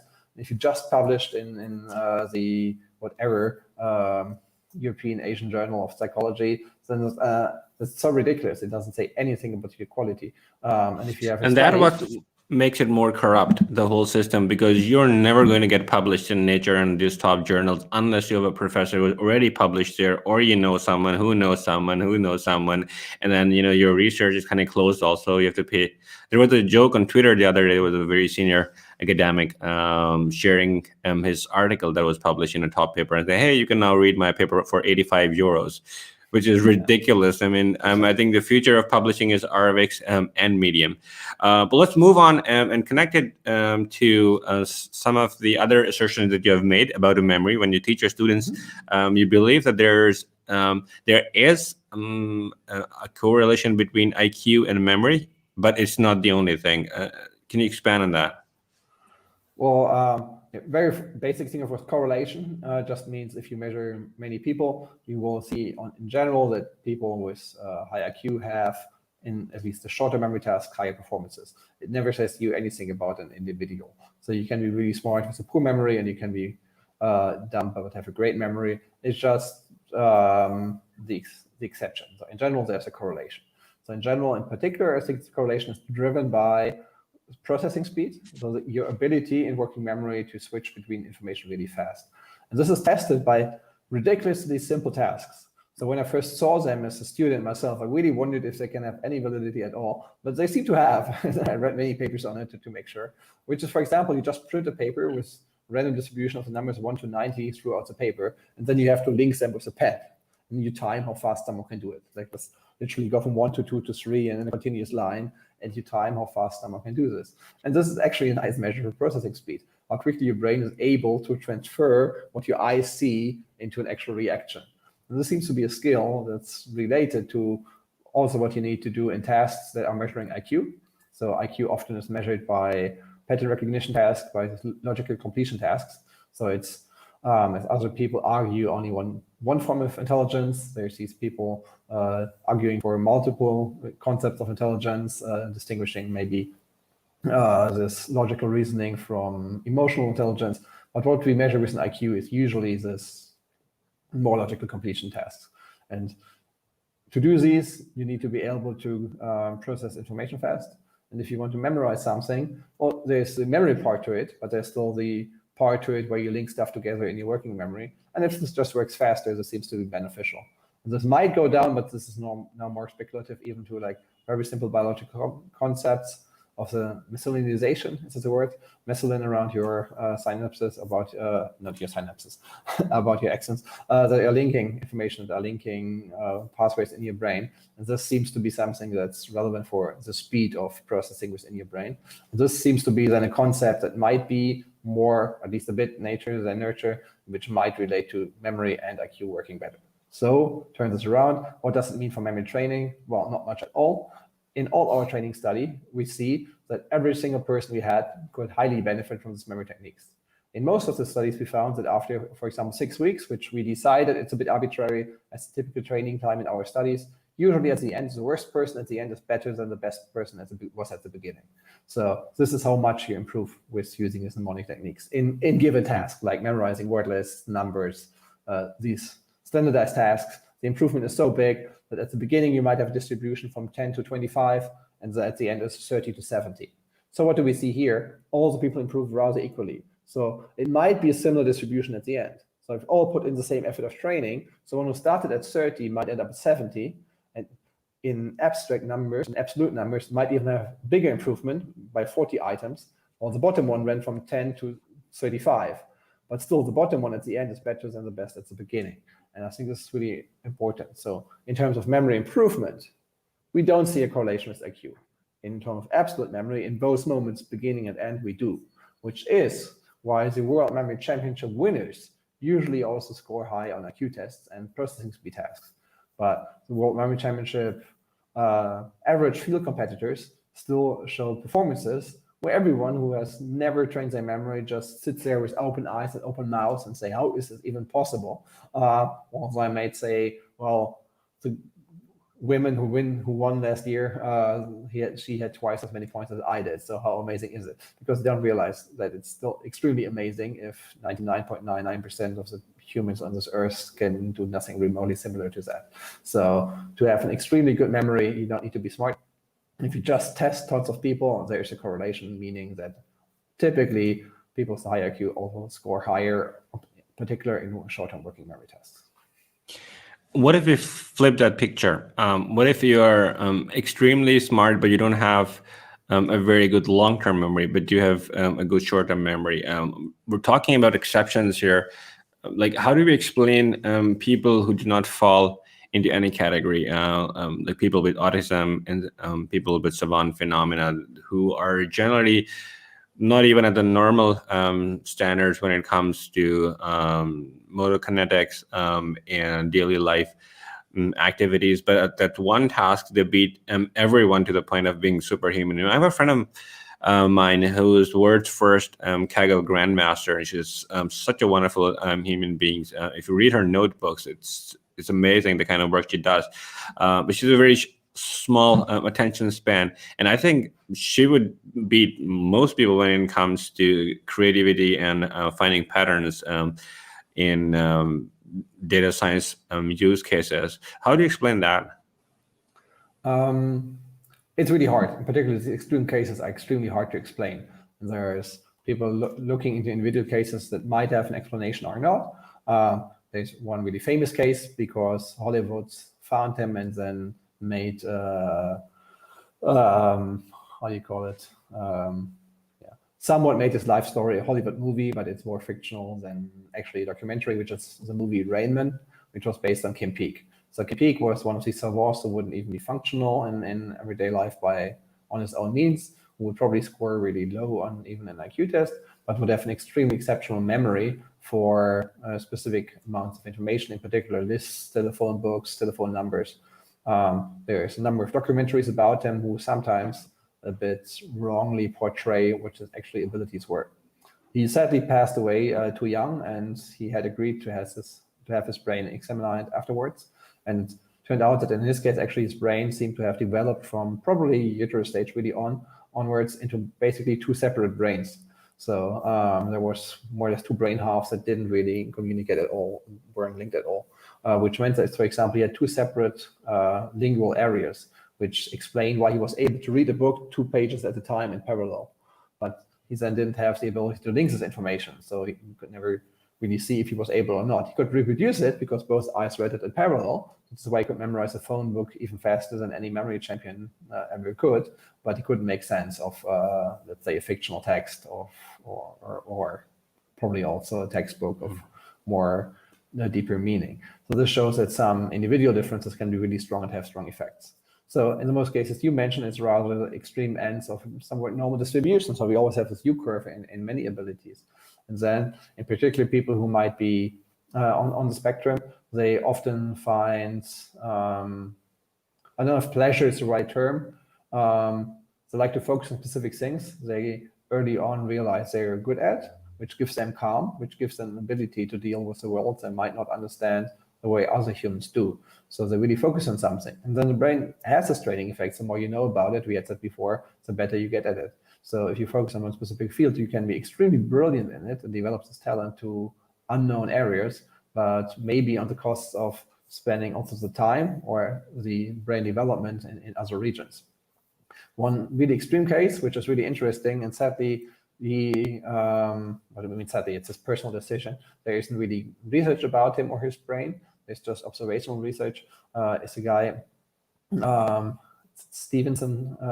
He might be known to a number of people. He has this ability, which was shown off, to be honest. So you can criticize it by a number of TV programs around the world. But they put him in a helicopter, fly him above cities. I did it in London and in different places. And then he drew this skyline with an absurd amount of detail from memory over the next few days. And he started, like, people noticed he was able to do this kind of things, so they invited him to do it more often. And when he had his first kind of public demonstrations, to call it like this, there was no way to even communicate with them. So he was so encaptured in his world to only kind of do these kind of things that his lingual abilities were extremely subpar. But by getting the experience to travel more, being invited to places, seeing more people, maybe also repeating what he can, getting acclaimed for it, his communication skills improved, not to normal abilities, but they clearly improved. While doing so, the details of his images got less and less correct. There were more errors. So it's kind of, his brain needed to free resources to learn maybe in general a more useful skill of being able to communicate with other humans on the expense of focusing solely on one thing to be extremely good at. Again, he is certainly an extreme case, and his memory ability isn't really explainable by standard means, and we don't know if there is anything special to his brain that might explain it. But in general, the more you focus on something, it allows you to develop this one thing. But even if not in terms of brain resources, time as a limited resource means that you might spend time less on other things.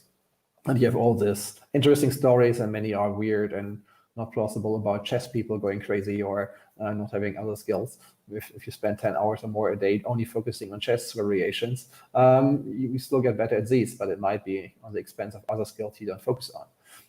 And at the end, if you do nothing else than memorization with memory palaces, probably that's not good for you at all at the end. But if you just combine these skill sets, if you train something to get better at it, I think skills across domains benefit each other. That's also a topic we already had earlier, which you mentioned. Is it then good to learn a musical instrument for other abilities afterwards? There's indication for that.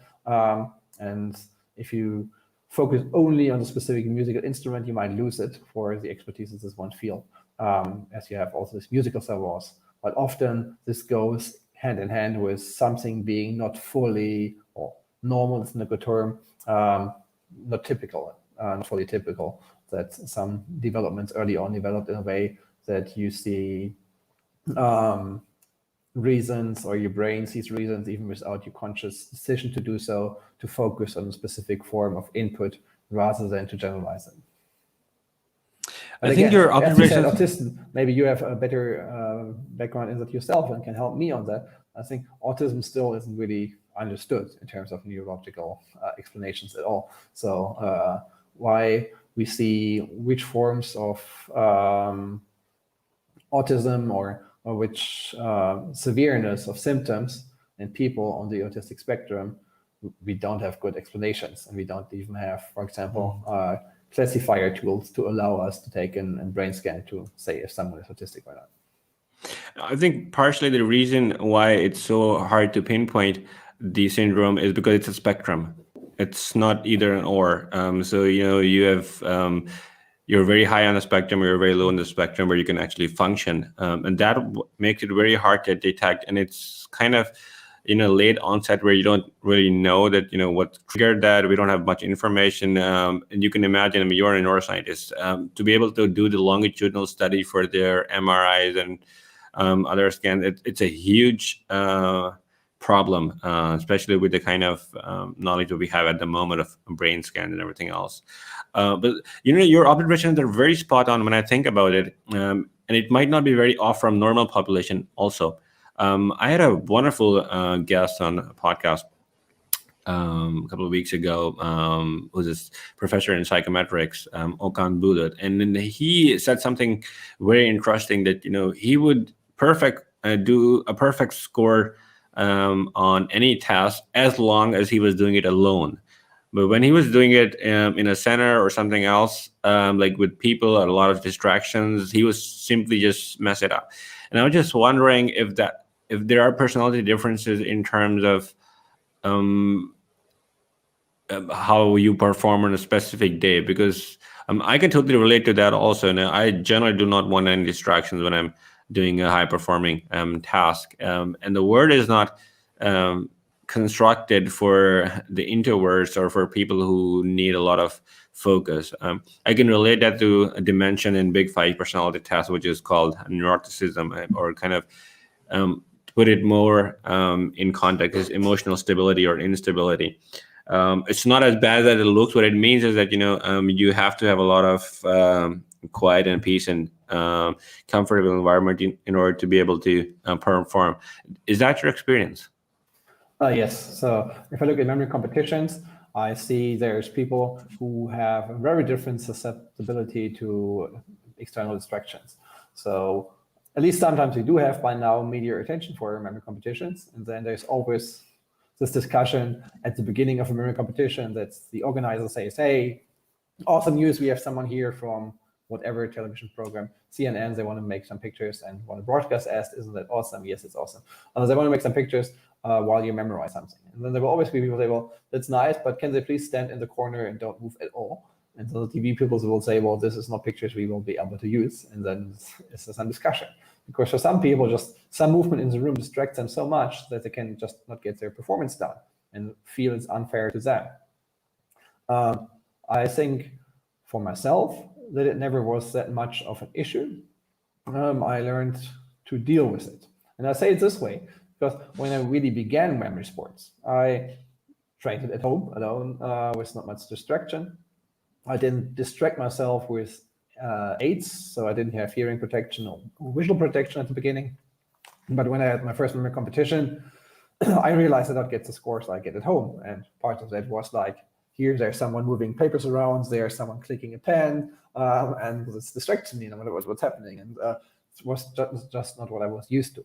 And I had the personality or maybe the skill set to quickly adapt to that. I purposely started to train, for example, in full trains when going to the university for my classes. Like I would memorize a deck of cards, which trained both my resilience to noises and also my resilience to people looking really weird at me, because if you memorize a deck of cards in the middle of a full train full of students, people will do that. So I also learned to deal with that. But I also had the abilities to deal with that. And depending on your personality type, that might be something you don't acquire by doing that, because maybe you don't even get yourself to do that because it feels too uncomfortable for you. And maybe there's different reasons to that. So there's definitely these differences in personality type on how you deal with that. You might also think narcissism might play a role. If you think of yourself being great and people will admire you if you do that, you might put yourself out to be seen by other people. If you're more questioning that, which often is good, it might you be hesitant to do a performance which you are actually proud of yourself in front of other people, maybe out of fears, rightfully or wrongfully, that they might judge you, which then prevents you to even develop the skill set to block off all this extra input. We didn't even speak about more extreme variations. Highly sensitive people who just don't have the same form of regulation, maybe even thalamic regulation, it might be going that deep, to my knowledge in some cases, of external stimuli. Well, they will never be able to learn that, because for them, just minor noises, minor disturbances just reach their attention, grab their attention just quicker than for others. And then they, in a memory competition, might show up with earplugs, then noise cancelling headphones on top. And you often see these pictures where people have like cardboard, looks a bit like racehorses, next to their eyes, and actually media loves them, which they don't love. So media then decides to focus on them because it looks different. To me, that's just a normal guy who could be a student. So they get even more attention, which they don't want. So this sometimes can be a vicious circle, and lots of reason for debate. So we try to arrange a room that the people who don't care if media is close to them sitting closer to the media, but those who do care, they should have the equal opportunity to perform well in a memory competition. And in most cases, we're able to arrange it in a way that it's fair for them. Your big achievements in memory kind of overrides your work in sleep. And you've also met Matthew Walker with his wonderful book, Why Sleep Matters. And I'm just wondering why, or like, what are some of the best tips for sleep, and which one of them do you follow, or which one do you think are myths? Well, let's first put the disclaimer out here. I got into sleep and memory basically by coincidence, because the labs that offered me the position to do my PhD research on superior memory was a sleep and memory lab in Munich. So the guy I mostly worked with there was also heading the sleep research. And only there I started to realize how much memory and sleep have to do with each other, because in particular for long-term memory and memory consolidation, sleep is super important. So I started to find it really interesting and started to participate in these studies, not just for my PhD student work to be involved in more papers, but also because it really targeted my curiosity. And there's many interesting things about sleep and memory and the interplay, which we maybe just started to understand, or maybe we start to believe to understand something and it will turn out we didn't understand it after all. But there's many interesting observations. First one is, if you look at sleep, most people just saying they sleep or not. Maybe they heard about sleep stages, but most people are not aware how much of a rhythm it actually is. So we take EEG normally to classify sleep into different sleep stages. And also that changed over the last few years. Nowadays, we typically say we have either being awake, then we might have light sleep, which might be called stage 1. Then we have more, let's say, regular sleep, which might be sleep stage 2. And then we have deep sleep. In previous years, deep sleep was split up further in stage 3, stage 4, on the how deep it is, how actually the amplitude and the frequency of sleep is. But nowadays, we usually combine it together because it doesn't seem to be different constructs after all. And then there's another level of sleep you probably have heard about, which is REM sleep, rapid eye movement sleep. It's a sleep where you, which is most commonly associated with dreaming. Important, this is not accurate, it's dreaming is REM sleep. You have dreams in other sleep phases, but REM sleep dreams are somewhat characteristic with the dreams you would think of if you say you had a dream. These different sleep stages do not only correlate with different EEG patterns, but for example, in REM sleep, your EEG looks very similar to being awake, but your body is fully paralyzed. So your muscle tone is like super low, but your eyes are moving because a part of your spine where it kind of gets shut off, it's just below the part where your eyes are controlled. So your eyes are actually moving. Of course, your eyes are closed, but behind it, the eyes are moving the same way they do as it happens to be in the sleep. So this is something you can measure then with electrodes at the eye muscles. So we have this way to classify sleep. And then people try to match sleep stages with memory for quite a while and have different opinions about it over time. It seems to be, it's obvious in healthy and regular sleep, you have more of deep sleep in the first half of the night and more of REM sleep in the second half of the night. Important, again, it cycles. So it's not like you go like you fall asleep deeper, deeper, deeper, and then you slowly get back up, but it cycles. And actually the cycles include that you wake up a few times during the night. Usually you wake up and it's so brief that you fall asleep within 30 seconds that you are not awake long enough that you will remember it. So if you wake up in the morning, you don't realize you actually woke up 5-6 times during the night. In a number of sleep disturbances, this can actually be an issue. If you look at sleep labs in university hospitals or other places around the world, they often have people come in and say that they sleep really poorly. Because what happens to them is they notice that they wake up and then they go, oh, not again. I knew it. Of course, I woke up again. And why does it always happen to me? And then, of course, they get super awake. And all it needs to change it is teach them, well, it's normal. Everyone wakes up 5 times a night. So just get over it and fall asleep again. And for some people, that's all it needs. Just realization, well, it's actually normal to wake up a few times at night. It's not normal to wake up and stay awake for half an hour, but having this brief interruption of your sleep is fully healthy, fully normal. It's actually weird if you don't have them. It's actually a reason to believe something is wrong if you don't wake up at all between sleep onset and then getting awake in the morning. So we have these cycles. And this deep sleep we have, this seems to be really important for this typical memory consolidation. So all the stuff that happened during the day to you, which kind of piles up in the hippocampus, it's not a scientific term, but let's keep it like this, needs to be sorted, either sorted out or sorted in, ordered, restructured. So in the morning when you wake up, you kind of have a fresh plate to form all the new memories during the day. So sleep is really, really important for this memory consolidation. And the first half, which is deep sleep rich, is important, more important for that, which is counterintuitive to many people because many people seem to believe the dreams they have relate to what happened. So they might be relevant for memory consolidation. Not the case at all. So what can you do, for example? There's a number of neurotech companies targeting this, and we try out some of these gadgets when someone is having issues with their deep sleep, which is often an age-related thing. The older we get, the less deep sleep we have. This is really bad for their memory consolidation. So if you have measures to deepen the deep sleep, that's really beneficial. And it turns out some very simple mechanistics can work here. So if you have EEG and you notice the waves, like not throughout the night waves, but like the waves like on a few hertz pattern within a few seconds, if someone's just on the deepest point on a deep wave, a very short acoustic signal can deepen or prolong this long deep wave. Actually, by that deepen the sleep and improve memory consolidation. So a very simple mechanistic reaction to something you measure in EEG that helps people to sleep better and has a positive effect on memory. What you can also do is when you notice, what you can do yourself, let's turn this around, when you notice that you tend to study more in the morning. Maybe you're a student, you study more in the morning, in the afternoon you might have a job or you might have practical classes.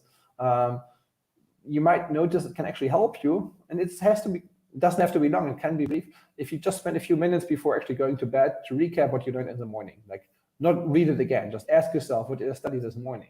This this is like very metaphorical. It's not, your brain doesn't have a list, but if you kind of see all the stuff that you experience during the day as a long list, like stuff from the morning might already trigger down the list, and then the brain starts on top and replaying it and actually consolidating it.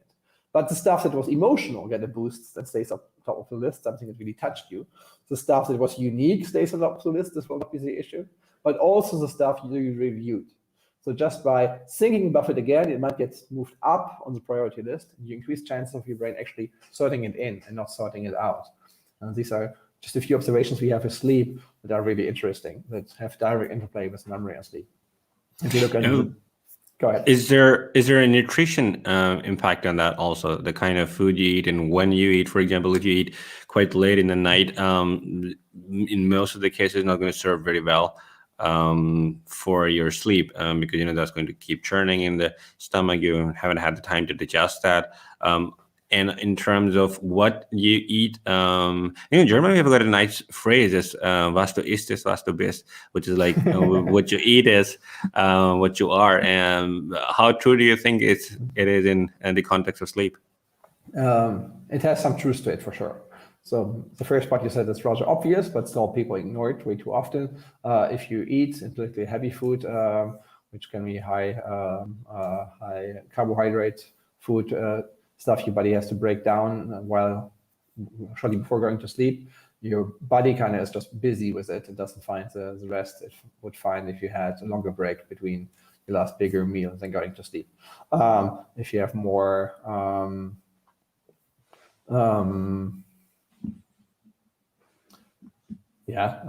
I need to improve my general knowledge about nutrition a bit here. If you have more fastly processed food in smaller portions, it might be less nutritional.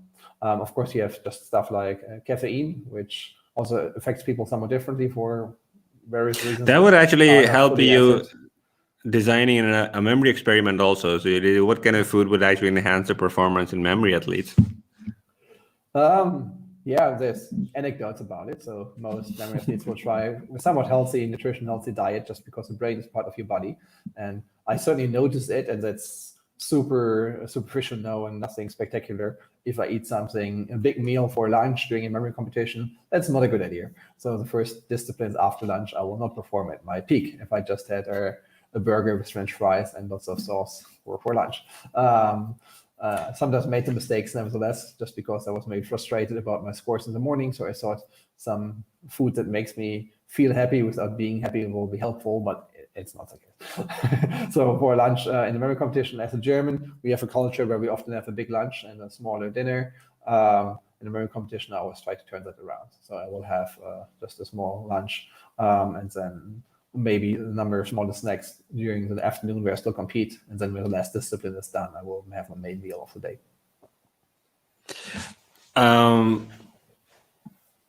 Finally, you have recently become a father. I've recently become a father again, but it's again been a father for 3.5 years. And I'm just wondering, what are your hopes and aspirations for your children? Do you have a specific memory training for them, or do you have plans? I mean, how do you see their future? The first ambition is related to the sleep topics, that we get a continuous block of at least 6 hours of sleep again, which will take a while. But we have twins, and they, of course, both need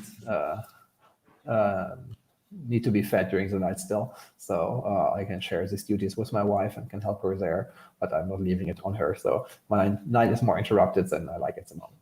Let's look a bit more long-term, or look at my daughter, who's already 3.5 years old. I think what we do is something which is just kind of given due to our family situation. My wife is Dutch, I'm German. We, well, I'm looking for a term now. We raise them bilingual. So they will learn 2 languages, because I don't speak German with them. My wife only speaks Dutch, and we live in the border situation where both languages are common anyhow. And here again, it already shows in a number of studies this is similar to learning an instrument early on, something that seems to be beneficial for maybe even other cognitive skills later on. We often seem to have a little bit of a delay in speech development. So bilingual kids often speak a bit later. But if you stick to one parent speaking one language, this seems to be the most beneficial method, not only for learning both languages, but maybe also for later benefits. Caveat here is, again, it's, of course, sometimes difficult to make a differentiation with what's come from bilingual parents, what's coming from the fact that bilingual parents often are from a different societal background. Because if at least one of them was able to travel internationally, maybe take over a job in a different country, which again is not the same average as average population. So it's not always possible to exclude how much that played a role. But it seems to be beneficial to raise kids bilingual. This is something we do. And then in terms of memory training, I often advocate in my speeches that we should first let kids, try to remember my own joke. In my book on memory training, and in some of my keynotes, I say, like, before the next Einstein learns Chinese as a German kid, or classical music, you should first learn to burp on his own and maybe crawl or walk. So these ambitions to like integrate whatever kind of cognitive training, even in toddlers, is not something I follow or admire at all. And I don't believe in brain training for toddlers or even small kids. What I do believe in is playtime, having them make their own discoveries, and having what you would call an enriched environment in science, like that we have toys with letters even from early ages on. And then not to go, tell me what letter is this, what letter is this, no, but let them discover it and let them notice it might be a letter. And if they have questions about it, answer them and play with it. So just have them different experiences, have them experience different music, different tastes. So the brain gets a broader stimulation to develop in more width and depth at the same time. So I think that's important. And then if it really comes to memory techniques, I try sometimes when you have these memory games, you just play with kids anyhow. For example, make them a story, make them make a story out of it. My daughter's just 3.5, but for example, I taught her the days of the week, which is something you learn in kindergarten anyhow, but I also like integrated the story. Like we have the moon and there's dinosaurs on the moon, and she knows it's a story and not a fact, but then she knows Moon Monday is first, and then in German it's Dienstag for Tuesday, which sounds similar to dinosaur. So she can follow the story and remember the weekdays. A super simple mnemonic technique. She finds it funny. And if I then get too excited and ask her, like, what was one on the moon again? She's like, come on, Dad, it's the dinosaurs. You knew it. But she remembers basically from the first time on. And I think that's really funny. And also with letters, that's what kids do in school anyhow, but just like not force them to draw the letter 150 times as we maybe did a few decades back, but look at words that begin with a letter and then draw a picture around it. Still have the same stimulation, but not like this repetitive training regime that's not motivating and making learning something not exciting. But let learning be exciting for as long as possible, and it will get a must in school early enough. So don't force any learning on them, but enable it as much as possible would be for younger kids my first solution. What an exquisite way of driving the point home that joy of learning should always be there. And I guess it comes from your own experience that one teacher instilled in you the love for physics, and you really want to pass that on forward.